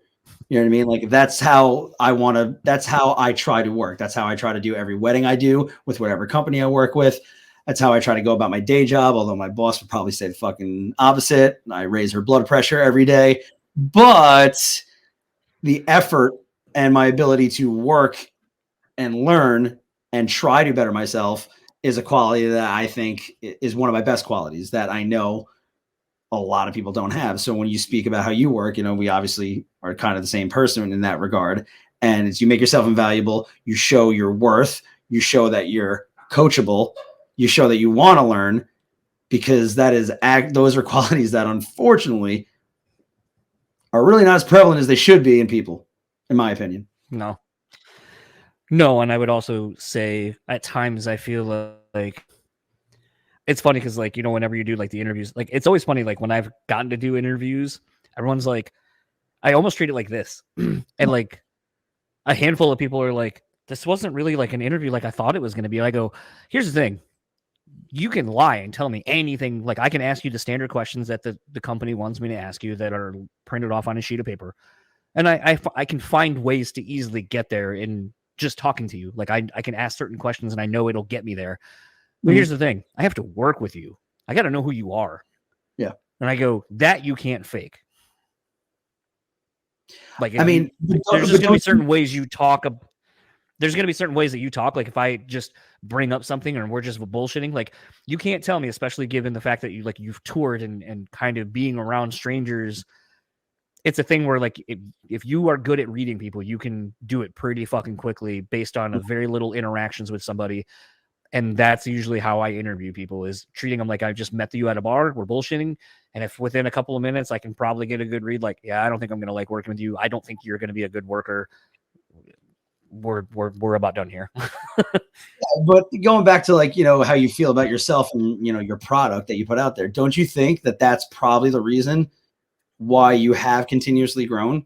And I've said this to you in the past. It's just like, I've seen the biggest names do interviews, right?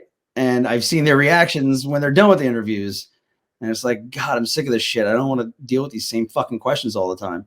I've seen any number of band members deal with that. You approach it in a different way, to the point where I can almost assure you that the people that you're talking to find it refreshing. And I hope so. And that, maybe it is, maybe it's not, but maybe that's why you get some of the heavier hitters, right? And that's why some of those heavier hitters become, a little bit more than just somebody that you interviewed once, because they see that you're a human being. That's not like, hey man, last record was really good, this one not so much. How come? Well, I'm not German. So you know the joke. Fuck. All right. Oh, I have wanted to make that a segment on this podcast for a couple of years, because I've heard so many great stories, and I'll tell you off mic. I'll text it to you real quick. There is another person. Hold on.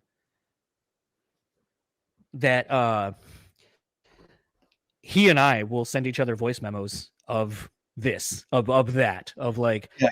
Of doing that. And it's a thing where like everyone, like, and the weird thing is like, it's not like a slam or a dig at, German people. No. Like I've heard so many stories, and it's funny.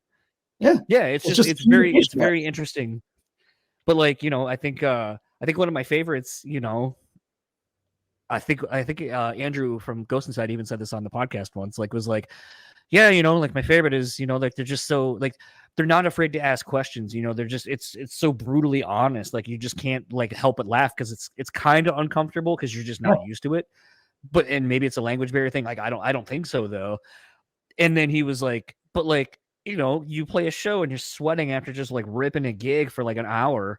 And they're like, oh, last time you came was much better than this time. Do you think it's because you lost your leg or because you're fat? You're just like, fuck, man. No, that's not. I don't know. I can understand maybe the leg question, because that's a thing. That's not true. Like they didn't knock on his weight, did they? No, but I'm saying like I know like that has been. I thought that was real. I was like, oh shit, man. No. But like the leg thing for sure. But it's a thing where like I find it amusing, and I think it just is. It's a funny thing. So like, and I'm sure everybody who has toured internationally, especially in Germany, has the honest German thing. So I always was like, I want to make that a segment. Like, what's yours? What's your thing that someone said to you that you were just like, I will never ever fucking forget this because, and here it is. And then like, what is it? So like, but everyone just gets like kind of afraid to because they're like, oh, I'll get canceled. I'm like, I don't think you're gonna get canceled for that. Yeah, I mean, it's just it's like you said. Did you watch the? I think it was the Dolphins game in Germany. Did you watch the press conference with Mike McDaniel? Yeah. He had the same reaction we do when we do interviews. He's like, "Oh shit, thank you for knowing all of that information. I'm severely impressed." And he's like, "Well, I also see that you stole a little Kyle Shanahan offense from this." He's like, "All right, now you're just flexing, man. What the fuck else do you know about me? Like, do you even have to answer this question?" Like, I was laughing so hard when I saw that footage, because that is exactly what happens during random interviews. And I don't even do interviews for the band that I play in. I just know, I'm there. I see it. Like, I think it's hilarious and it's great. Yeah, you'll be hard pressed to find anybody that doesn't find it funny. But also, good on them. Good on them for not giving a shit and asking questions that majorly are substantive. Yeah. Well, and I think that's the other thing. Like, I mean, I still think one of my favorites is like, these are all secondhand, but like putting on one of the shirts, and like being sweaty and gross, putting on a shirt and then going, do you have this in an M and in another color? I don't like this color. And you're like, no. And you just sweat it all in this one. No, you're buying that one.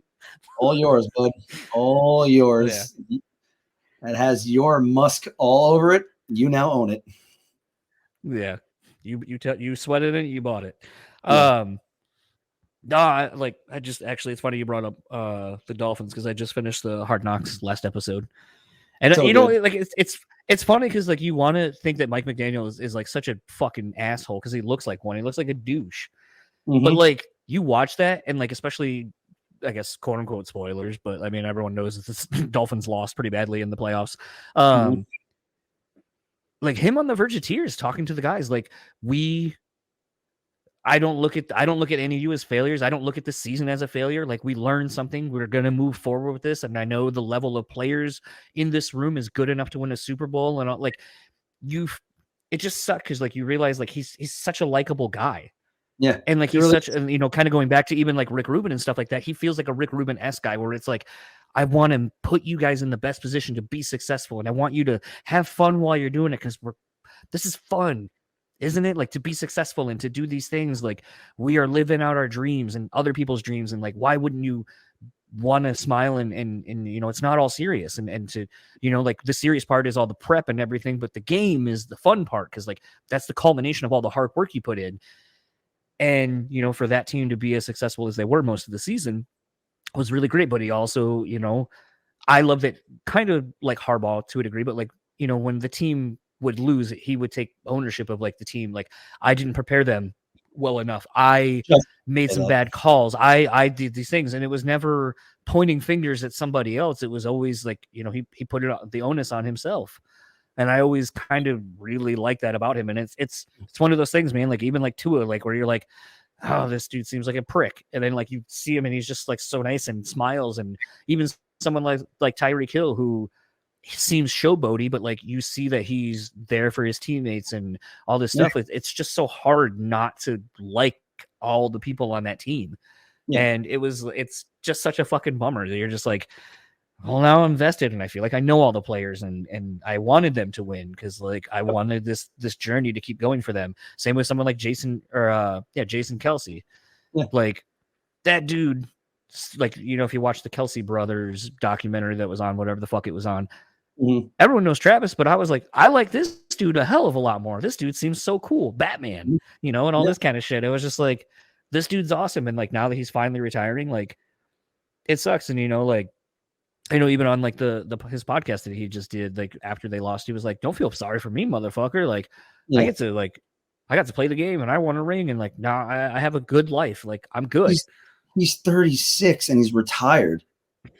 That's like, you got to put that in perspective. Is like, I just, in hindsight, wherever the hell my life leads me, I could say that I just started a career in whatever job I'm in right now. Obviously, we know, like, still playing, want to continue to play, will do whatever I can to make that my life, right?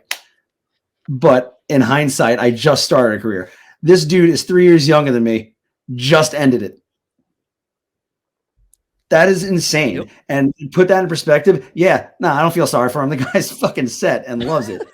But going back to like what you were saying about McDaniel, leadership qualities are so few and far between in almost any industry, let alone, you know, professional athletes and coaches. Obviously, coaches need to be solid leaders, but you see how quick someone like the other McDaniel gets tossed out of the Raiders because not a leader of men, right? Not a leader of human beings that people could resonate with. McDaniel, yeah, that first game that Pierce took over, you could just like, I mean, not that I watched a ton of Raiders games, but just from the week before when McDaniel got fired, that game to the week with Antonio Pierce, the attitude and like just the way the team felt like a team, night and day. Why do you think the Texans are doing so well? DeMeco Ryans with their coach. DeMeco Ryans on top of an unbelievable young quarterback, but DeMeco Ryans, like, people got to want to work with you and for you and trust in you. And I think one of the most interesting parts about McDaniel that shouldn't get overlooked is he clearly was not a former player, right? Mm-mm. It is very difficult for these gladiators to look at fucking dude from Letterkenny as their leader, right? As their coach. As the guy that knows better, knows what should be done, how to do it. You listen to me, you'll get you'll get to where you want to go. By the way, I've never done any of this. You have to. You know who it kind of reminds me of is Spoelstra. He reminds me of Spoelstra, just in a different league. Yeah, absolutely. Worked his way up, and you have to really have leadership qualities and the ability to communicate and the knowledge to back it up for people to take you serious in that role. Like a couple of my friends from college, they became, coaches at or at arena football, more grown men, just graduated college, 22, 21 years old. Why the fuck would they take him seriously? You know what I mean? So why the hell would somebody at the highest level of this profession take some dude seriously just because, he started as an intern and worked his way up? He has to have something, and he clearly did. And I loved watching it because he reminds me of just us. He just reminds me of dudes. He just has a supreme knowledge of the game, creativity, and unbelievable leadership skills. And I love that about the situation, which is why I was rooting for him so much. And I love that about anybody in any walk of life. If I want to be around the best of everything. And that is because I would like to be the best at whatever I do. I mean, these are lofty goals. These are just this is the way I look at things. This is the way I try to live my life, for better and for worse. It's stressful. You set yourself up for disappointment regularly, but I want to be the best at whatever it is I'm doing. So I'm going to work accordingly. Right. Which means I want to be surrounded by the best. You know what I mean? If I'm working so hard at something and I want to be at the pinnacle of it, I need to surround myself by people that have been there or are still currently there. And then when you are there, that's when the work starts, right? When you finally get there, okay, cool, you made it. You want to sustain it, obviously. What do you need to do to sustain it? And that's where the hard part comes in. And that's where if it doesn't, that's where the disappointment comes in. But that's where you have to regroup and figure out what you need to do, reevaluate your goals and how you could get back there, or if you want to go a different way. But that's why that's why I love sports so much, because, whatever low level I've ever done it at, I there's a level of understanding that I have on it, that it takes so much work and it takes so much dedication that I want to be that type of person in whatever the hell it is I'm doing. And that's right. how I would want to live my life in any aspect, because I just think it's, why bother doing anything if you're not going to do it? May a league of their own. Anything we're doing is worth doing right. It's just fucking do it. Yeah, that's that's Lions right now. Just so great to see. Best story. Best story of sports right now. Jesus Christ! Getting to go there, getting to see the game. Dan Campbell could make me fucking run through the walls of my house. I swear. It's been crazy to see. We went to that last game before the playoffs. Your seats look amazing. Yeah, well, we spent a decent amount on them, but believe it. Yeah, I can hear you. All right, that's better. That's the best it's gotten. Okay. Well, we'll just go from there. I don't know what the fuck happened at all. Did you see the text? Did you see the text I just sent you? Yeah. How insane is per diem? I don't think it's that bad. I guess it's 95 though, so that's what I'm saying. It's pretty wild. Yeah. Yeah, but the Lions game was really cool, and to actually see them do something for once. Yeah. Now I'm just hoping for a miracle Bills Lions Super Bowl. Yeah, because then because I'm in the same boat as you. I don't care who wins that game. Both stories are great. I'm at the point where I want anybody but the Chiefs to win. That's really it for me. Yeah, 100%. I want Lamar to win a championship. Like everybody that's in it right now is pretty sick. Except for the Chiefs. Yeah. I'm over that. Yeah, kind of in total like different realm of something, but I guess kind of speaking to like being inspired by something Sure. or surrounding yourself by the best. You get to play with Glassjaw. Yeah, man. That was a very, very fun show. That was a very, very fun show. Got asked, Travis hit us up. He's like, yo, do you guys want to do the show? He's like, yeah, but we're not going to do, you know, one of the things that we didn't want to do, like a sundowning tribute set. You know, if we're going to do stuff, we don't want it to be just like Nostalgia. a nostalgia trip, or like we're not going to be a legacy act. You know what I mean? Like we're going to do stuff. So we did some newer things. We did the things that we, you know, that need to be played, and we had a really good time. And I mean, the guys in Glassjaw were super cool. They put on a really, really fun show. And Who played bass for him this time? I don't know, to be completely honest with you. I just like, the only constant has been Chad. Yeah, and that's an evolving bass player. Yeah, and I kind of kicked it with him for a little bit. It was just cool because, you know, like I love to go to the holiday shows, especially around Manhattan and Long Island, because it just ends up there's a really good vibe for all of them. So many people come out. Like I went to that Meshuggah show that was that tour with In Flames. You know, got to see the guys in Flames again. We did a lot of shows with them in Europe over the summer, and like Tanner's just super cool. And I got to watch Meshuggah like 20 minutes from my house, and it was like a who's who of like, you know, just like Long Island people that we just haven't seen forever, that don't, like, you know, everybody gets older and disperses. Everybody came back to watch this unreal show, and it was really cool because I had this one moment where it was just like I was watching in the front and then I went to the back, and the crowd was just moving as if it was like Primus in the 90s. And I was just like proud of it. It's like, it was just like, yeah, man, the show sold out. Fucking everything just was like really cool for the moment. And they put on a show that just like blew my mind. They opened, I forgot what name of the song that they opened with, but it was one of the slower tracks off the newest record. And they just stood in front of their scrims. They didn't move for the whole track. They kind of just swayed. They had everybody moving and just kind of lulled them. And it kind of built up a little bit, and then the song ended, and then they just blasted into Rational Gaze, and I was stoned out of my mind. I'm like, holy shit, fucking lost it. And like now when I listen to them on Spotify, I specifically listen to those two songs back to back whenever I put it on now, just to like mentally relive that moment, and it was just so sick. See, I had gone and looked up the set list because I was like, well, last time I saw them, they kind of stuck to like the current record, and now they have a different one. So I was like, are they going to do the same thing? And so I looked up the set list, and when I saw what it was, I was like, oh shit, they're playing like shit off almost everything. Yes. So then I made a playlist of the set list. And I made a playlist of the set list before I even like went through and listened to it. And then I just was like listening, like texting friends I knew were going. I was like, dude, this set list is fucking banger after banger after banger after banger. It is unrelenting. Yeah.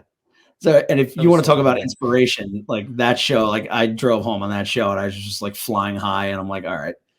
I'm like, that shit like put my brain, like kind of brought my brain back to like center. It was just like how amazing it is to just play one good show, something like that.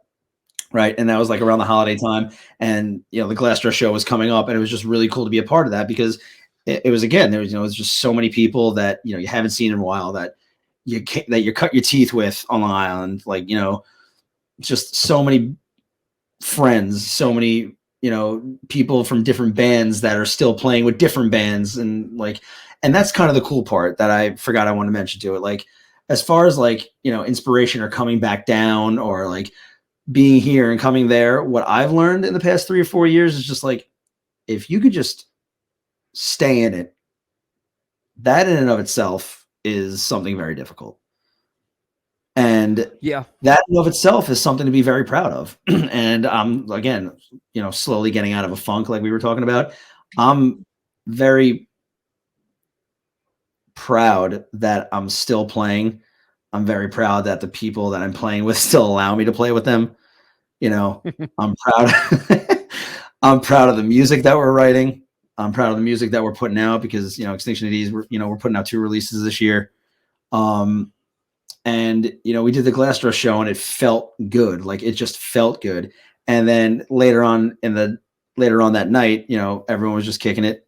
And I was hanging out with my friend Joe, who's one of the best drummers that I've ever, I'll never not say this. I think he's one of the best drummers I've ever known. It's the dude Joe that plays from The Sleeping. He plays in that band, Bob. Yeah. Man, I could watch him and talk drums with him all day. We were just bullshitting. And Daryl just, interjected into the conversation. It was really cool. We were talking about what we're doing, this, that, and the other. And I was talking about how I'm like, yeah, it's like, I'm not touring nearly as much. I'm just doing like fucking 3 or 4 weddings a weekend. And it's just like, it's cool. It's good money, but I don't want my fucking musical legacy to be playing the cha-cha slide every goddamn weekend. You know what I mean? And he just like, it almost came off like he looked angry. He's like, why? He's like, why? He's like, why are you like, why does that suck? He's like, how old are you? I see you got gray in your beard. How old are you? He's like, you were probably around the same age. I told him. And he's like, you're still fucking playing, man. He's like, you're still playing. You're making money. You're doing what you want to be doing. And that is so much more than so many people can say who have been in it. He's like, you be psyched. He's like, you go to whatever job you can, because we were talking about like how I'm doing like destination weddings and stuff like that. He's like, you go wherever the hell it is you could go, because you could say that playing took you there. And I'm looking at him, I'm just like, huh. All right. He's fucking right. Like right as fuck. And I'm just like, yeah. And that kind of, that resonated with me, and it still sticks with me. I think about it often. It's just like, I'm excited for what's happening as far as playing wise, and I'm proud that I'm still doing it and doing it at a fairly high level. I like to think that I'm doing it at a fairly high level. I like to think my band is doing it at a fairly high level. I like to think that I'm doing the personal stuff that I'm doing at a high level. And I think, just if you could stay in it, man, that's like such a huge thing. If you could stay in it, keep your chops up and make yourself visible, you could have a life doing it. It doesn't have to be, I did it from my 20s to my 20 to 40. Like you could do it. Right. You just have to be smart and strategic. I had heard of that a little while ago. Like actually 2 times I've had the moment, like being in the moment where I was like, fuck, like what is my life? Like this stupid thing I do brought me here. Mm-hmm. First time was getting approved for Sonic Temple. So it was like my first big festival. So and sick. It's really hard not to other festivals based on that. But like when you're dealing with DWP stuff, you're like, there's not many others that can, do it to that level. That's why they're like the best in the US anyway. But it was getting to see Foo Fighters finally before Taylor passed away, like a couple of years before Taylor passed away. So like getting to see the Foo Fighters because I started a podcast talking to people, and it brought me there, and getting to like take in the show all over the stadium. Like I went to the upper nosebleeds, I went to the far back, I went to the soundboard. We were probably 3-4 rows away from the barricade when the band started. Went to the upper level of the stadium because it's like a soccer stadium. So went to the upper level in the back and looked at it, and Bridget took a photo of me and the Foo Fighters hoodie I just bought because it was cold. And it just was like a thing where it's like, this fucking thing brought me here. Yeah. Like weird. Another moment, seeing The Used, and it's one of the few times I've called in a favor where I was like, I couldn't get any press to do anything. I even hit up Jeff from The Used to try to get him to like guest list me and Bridget because she really wanted to go see Don Barocco. And so I ended up calling in a favor, tickets, and I'm sitting there and I had like another epiphany, like when The Used were playing Taste of Ink, and remembering like booking a tour for a band that was from New York that came out here, like their Midwest run. And that song came on, we were in the van, and I was just like, fuck, man, like I'm going to like Milwaukee and I've never been there ever. And the whole thing that's bringing me there is like booking this band and booking a tour because I like music and I started doing that. So then fast forward a couple more years, and now it's like I'm sitting in a room because of the podcast, but thinking about when I was in that band on the road heading toward this place I'd never been, hearing Taste of Ink and just being like, I fucking got out of my shitty little city that I grew up in and I'm doing something versus just being complacent, being there forever with 3 kids. Yeah. Like just a job I hate. And it's like, you know, like understanding it's not a life for everybody. Like, you know, something that the 3 of us on the other podcast I do on the bar podcast, you know, a sentiment that we kind of said at the end was like, you know, and something I had said to the guys is I was like, you know, Chris is a tattoo artist and has been tattooing now professionally for, I think this is his like 15th or 16th year or something like that. And that kind of just, you know, is who he is. And, you know, we were just kind of talking about how it's like our life may not be anyone's like ideal, like what life is, but we have figured out a way to kind of not compromise who we are along the way, be genuinely who we are, still do the things that we're into, and have a pretty solid life, and did it our own, and like still. And I think like that's something to be said as, you know, they're in their 40s and I'm about to be, but it's like, I think there's something to be said about that where it's like, yeah, am I making a fuckload of money? No. Like, does that matter? Not really. Like, should I maybe live a little bit differently? Sure, probably. But you know what?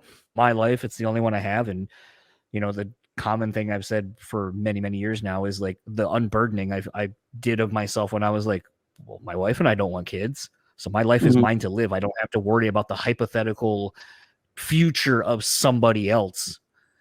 I just get to live the life I want to. And there's no repercussions of doing it this way.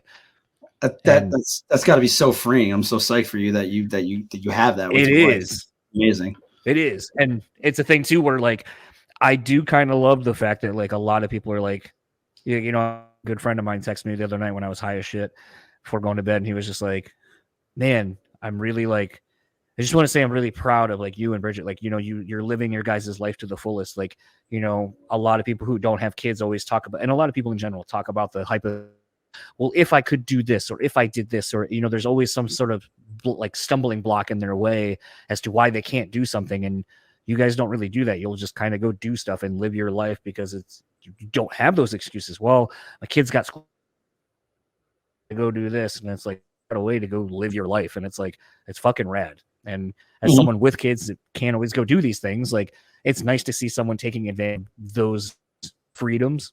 And I don't think a lot of people do that, but like I kind of bringing it full circle, like you were saying, I think when I see people, the sacrifices a lot of people in this industry make to stay in this industry and to make a career of it, I think that's part of what makes it so appealing, is that it's like, it's so rewarding on a level can't explain to people. Yeah. Like 100%. it's still rad as shit going into a show like, you know, the Meshuggah show, since that's a mutual show we both saw.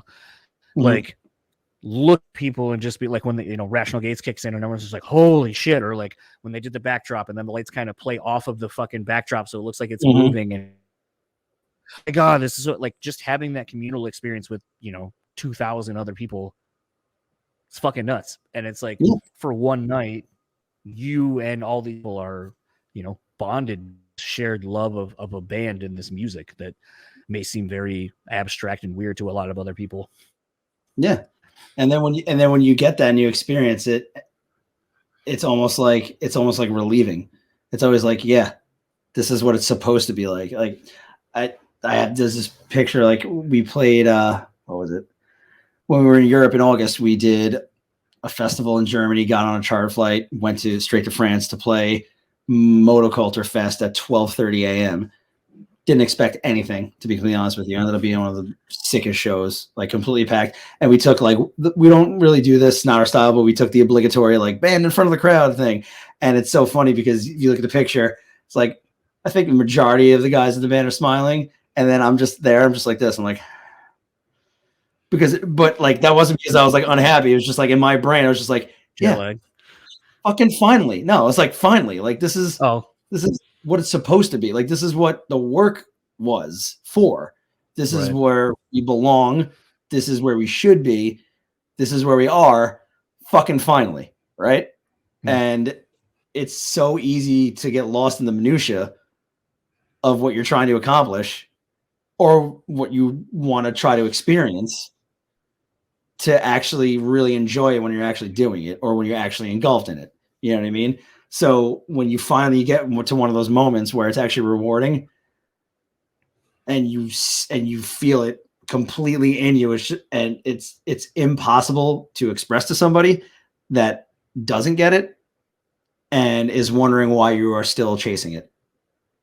And that doesn't mean, and I'm not talking about just like being in a band trying to play big shows. It means like just being a lover of music. Like, you know, like what the coolest thing about the culture, you know, overseas as opposed to here is that people love it, live for it. And they go, like they make a summer of going to all these festivals when I feel like the vast majority of America, like will not, it's very difficult to do, but also like, how could you possibly like want to be somewhere like that all the time? It's like when it's in you and you have to do it because it's just what makes you feel alive. You cannot tell someone that does not get it. You cannot make them feel that. And when it comes down to it, just keep your head down and keep doing it because it is in fact what you're supposed to be doing, you know? I couldn't agree more. I feel like that's probably as best of a wrapping up point as we're probably going to get to organically without forcing it. Sounds good to me, man. I still don't eat dinner yet, so. Well, I have eaten dinner. I just need to go spend some time with my wife now. Where is that whole thing, that old ball and chain? Hey man, I'm the one with the empty house here. Okay, so you got a leg up on me. Yeah. Is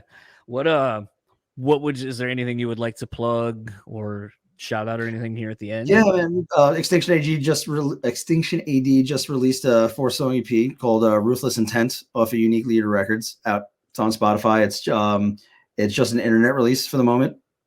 As far as shows, we had nothing to announce at the moment, but the EP's out, and we'll love it if people check it out.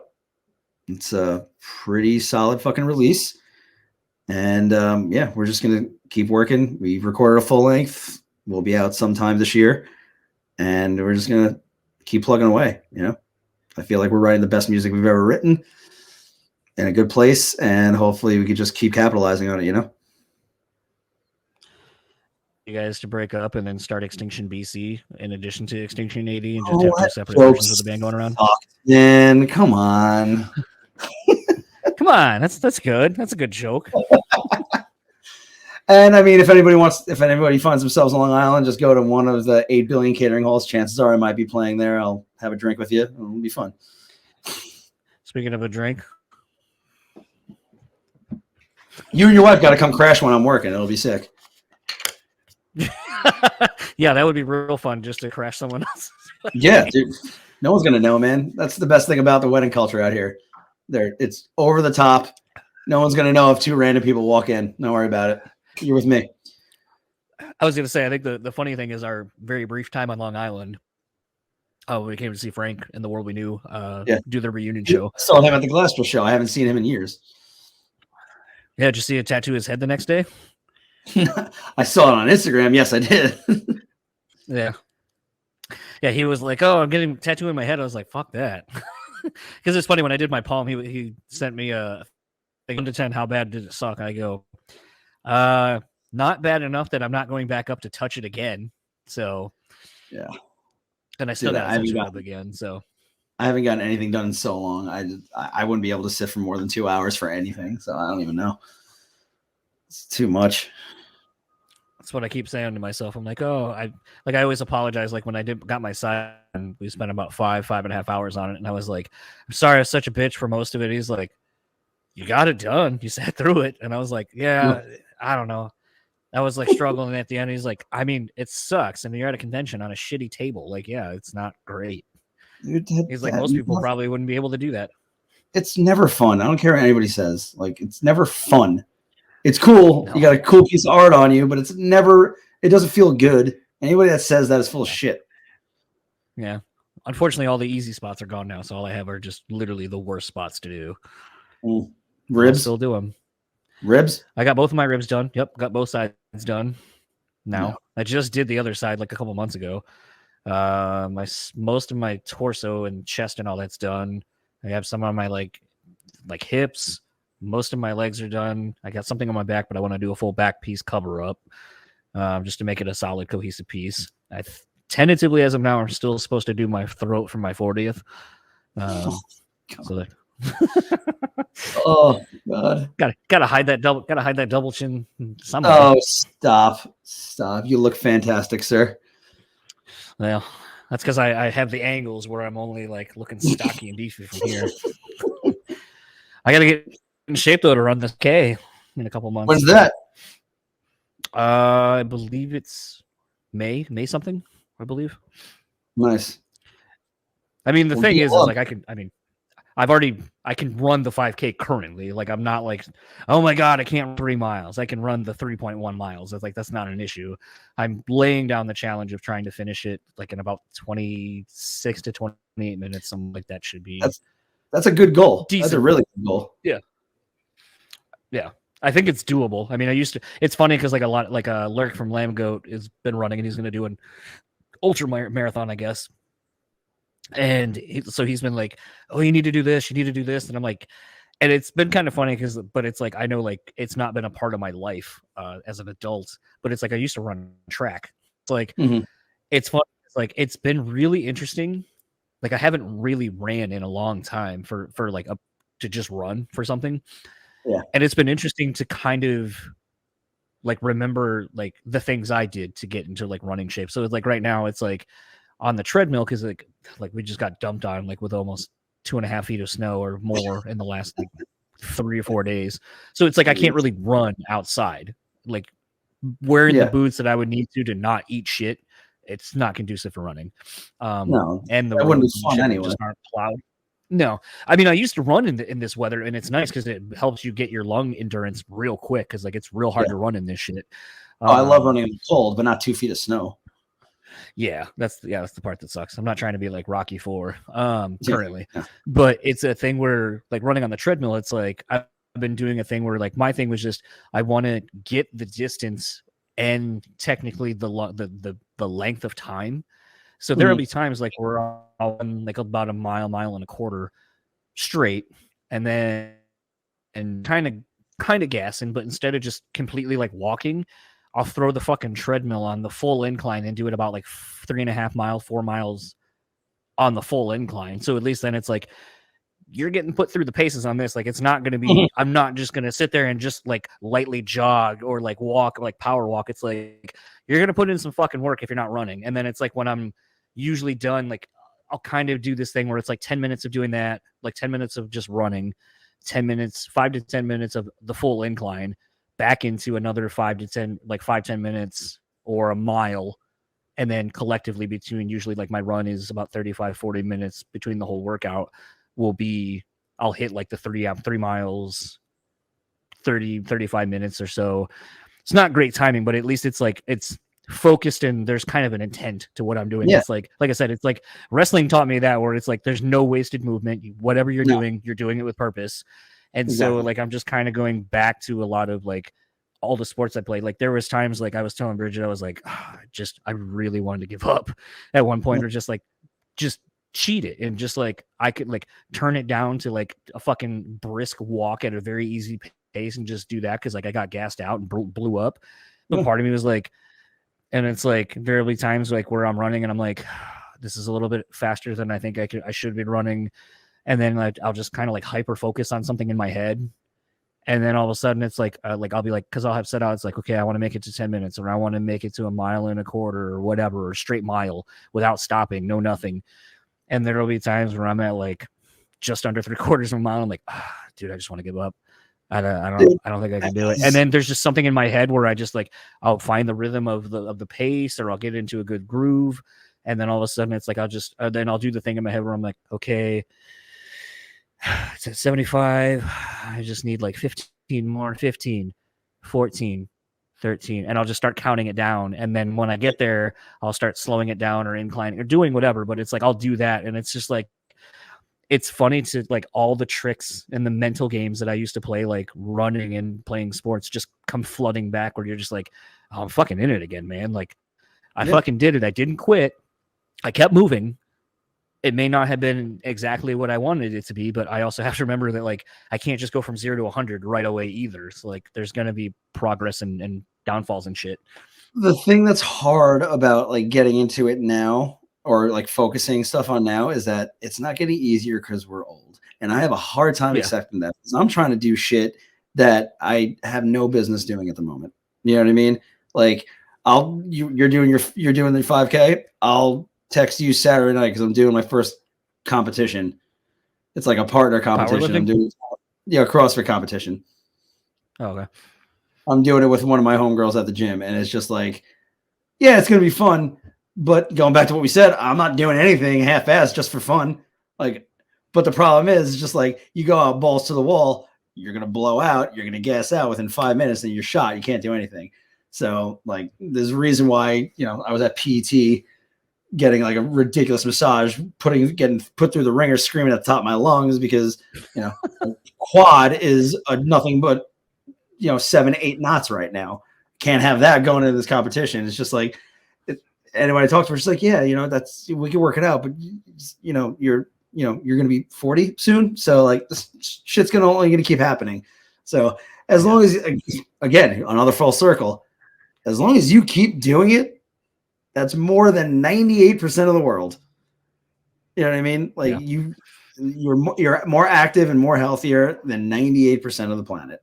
So if you do your 5K and you don't crush 25 minutes, 26 minutes, don't get bummed.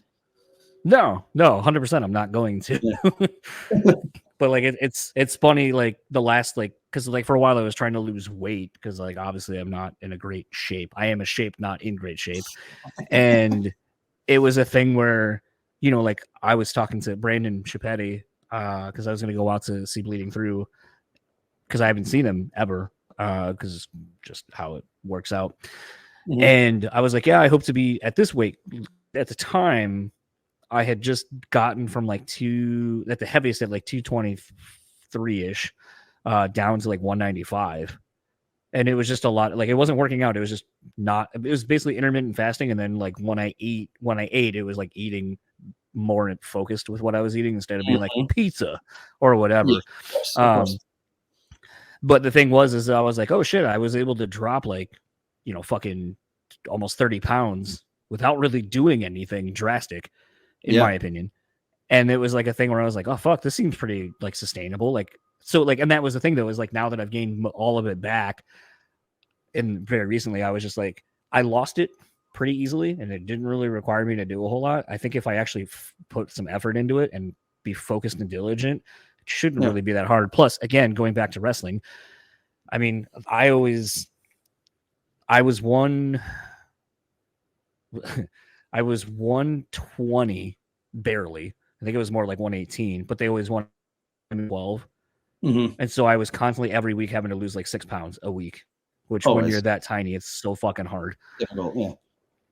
Dude, little changes, especially again at our age, makes a huge difference. I just started doing like the diet coach thing, and all of a sudden I'm having 6 meals a day, and now and then I wonder why I have more gas in the tank when I'm working out later on in the day. Oh, they're gonna say, well, why are you farting so much? I was like, well, that's why.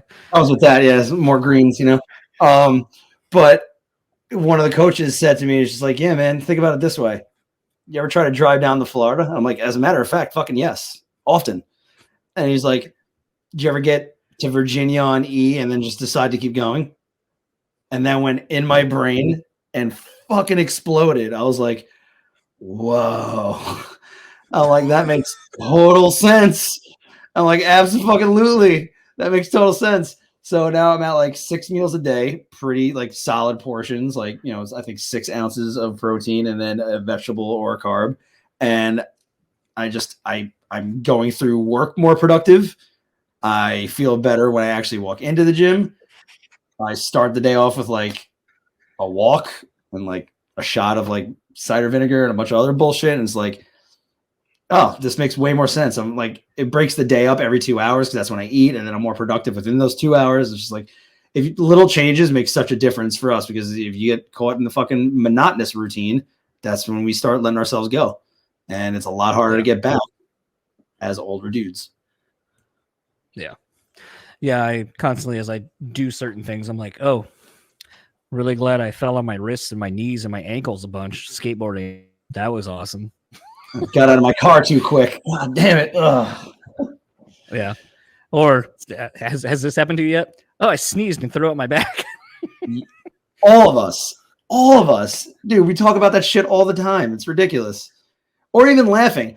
If someone gives me a good laugh, I'm like, ha, ha, oh, shit sucks.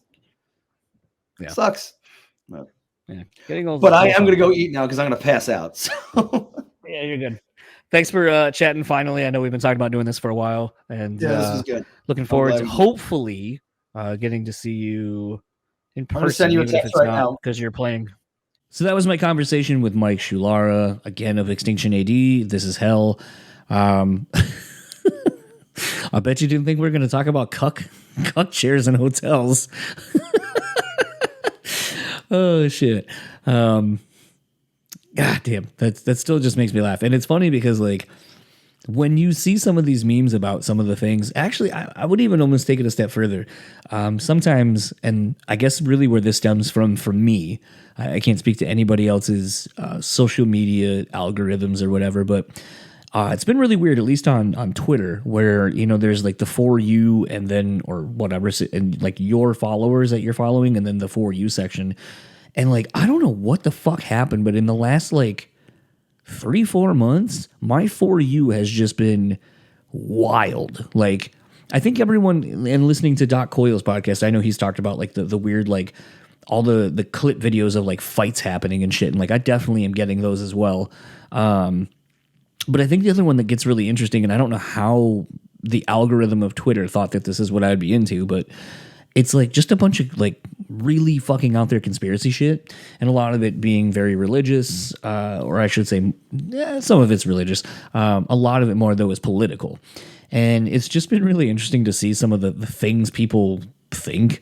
And I think one of the things that was kind of interesting though is, as a result of some of these things, I feel like it's kind of made me think a little bit more like, when did this thing start? So obviously the idea of a cuck chair doesn't, you know, I've heard it called a cuck chair. I've heard it called a pimp chair. Like, and they basically serve the exact same purpose. Someone is sitting in there while someone or people are engaging in sexual activity, probably paid or some sort of a fetish, whatever. And it is a thing where when you start even going to nicer hotels and shit like that, and you see one, you're like, hey, why the fuck is that chair there? Because most hotel rooms, unless you're getting a suite, the bed takes up the whole fucking room. So where are you putting this chair where you can watch TV? Not in a very advantageous position to do such anywhere. So it just becomes one of those things where you're like, huh, this is like a very interesting thing that just is further perpetuated over time. And where did it all start? I don't know. I think it's kind of fascinating and interesting, but I also wonder how many people have wondered that and then have no fucking clue that like there really is an answer to it, and this is what it is. And the cuck rider I thought was fucking great. I was laughing about that for a couple of days, and yeah, but I want to thank Mike for taking the time to chat. And, you know, I left in that like part at the end because, you know, sometimes like it's something with the bar podcast. I think I've kind of realized that I think works. Like a lot of times I would cut that out. I would cut out that last maybe 30, 40 minutes. But to me, it's like, it's the natural conversation I'm having with this person. And it was important enough for us to have it when we were trying to stop, you know, the episode where we thought we were at a stopping point. And so why not keep it in? You know, that's kind of one of those weird things where some shows, you know, will be like, that's our Patreon stuff. And I'm like, that's not really Patreon things to me. I don't know. I mean, as someone who used to do a Patreon thing and I was like, feel like I was trying to create all this extra content just to make it worth someone's money. I think at this point, you know, I would just rather you have what I did as a whole. Like, you know, that part of the conversation, some of you might be like, that was fucking worthless. I don't know why you left that in there. Me, I thought it was worth it. Like, I don't know, maybe someone would enjoy it. Something I have been enjoying is the fucking Lions.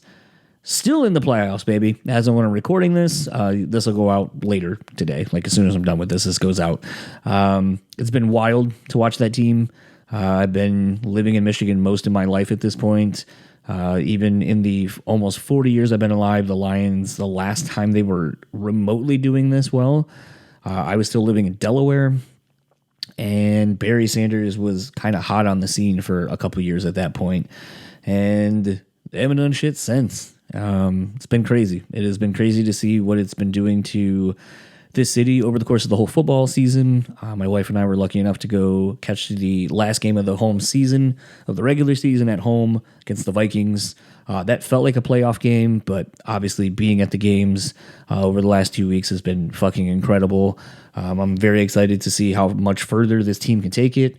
If I'm being completely honest, I feel like they could get it to the Super Bowl. I don't know how well this San Francisco team is going to do. I think they're very beatable. I think them playing the Packers and seeing how the Packers handled them, I think leads me to believe that this Lions team can do the same and come out with a W. And honestly, I feel like it's a better storyline for the NFL. Like, I mean, everyone talks about the scripts and so forth. I mean, what is the better script for a Super Bowl?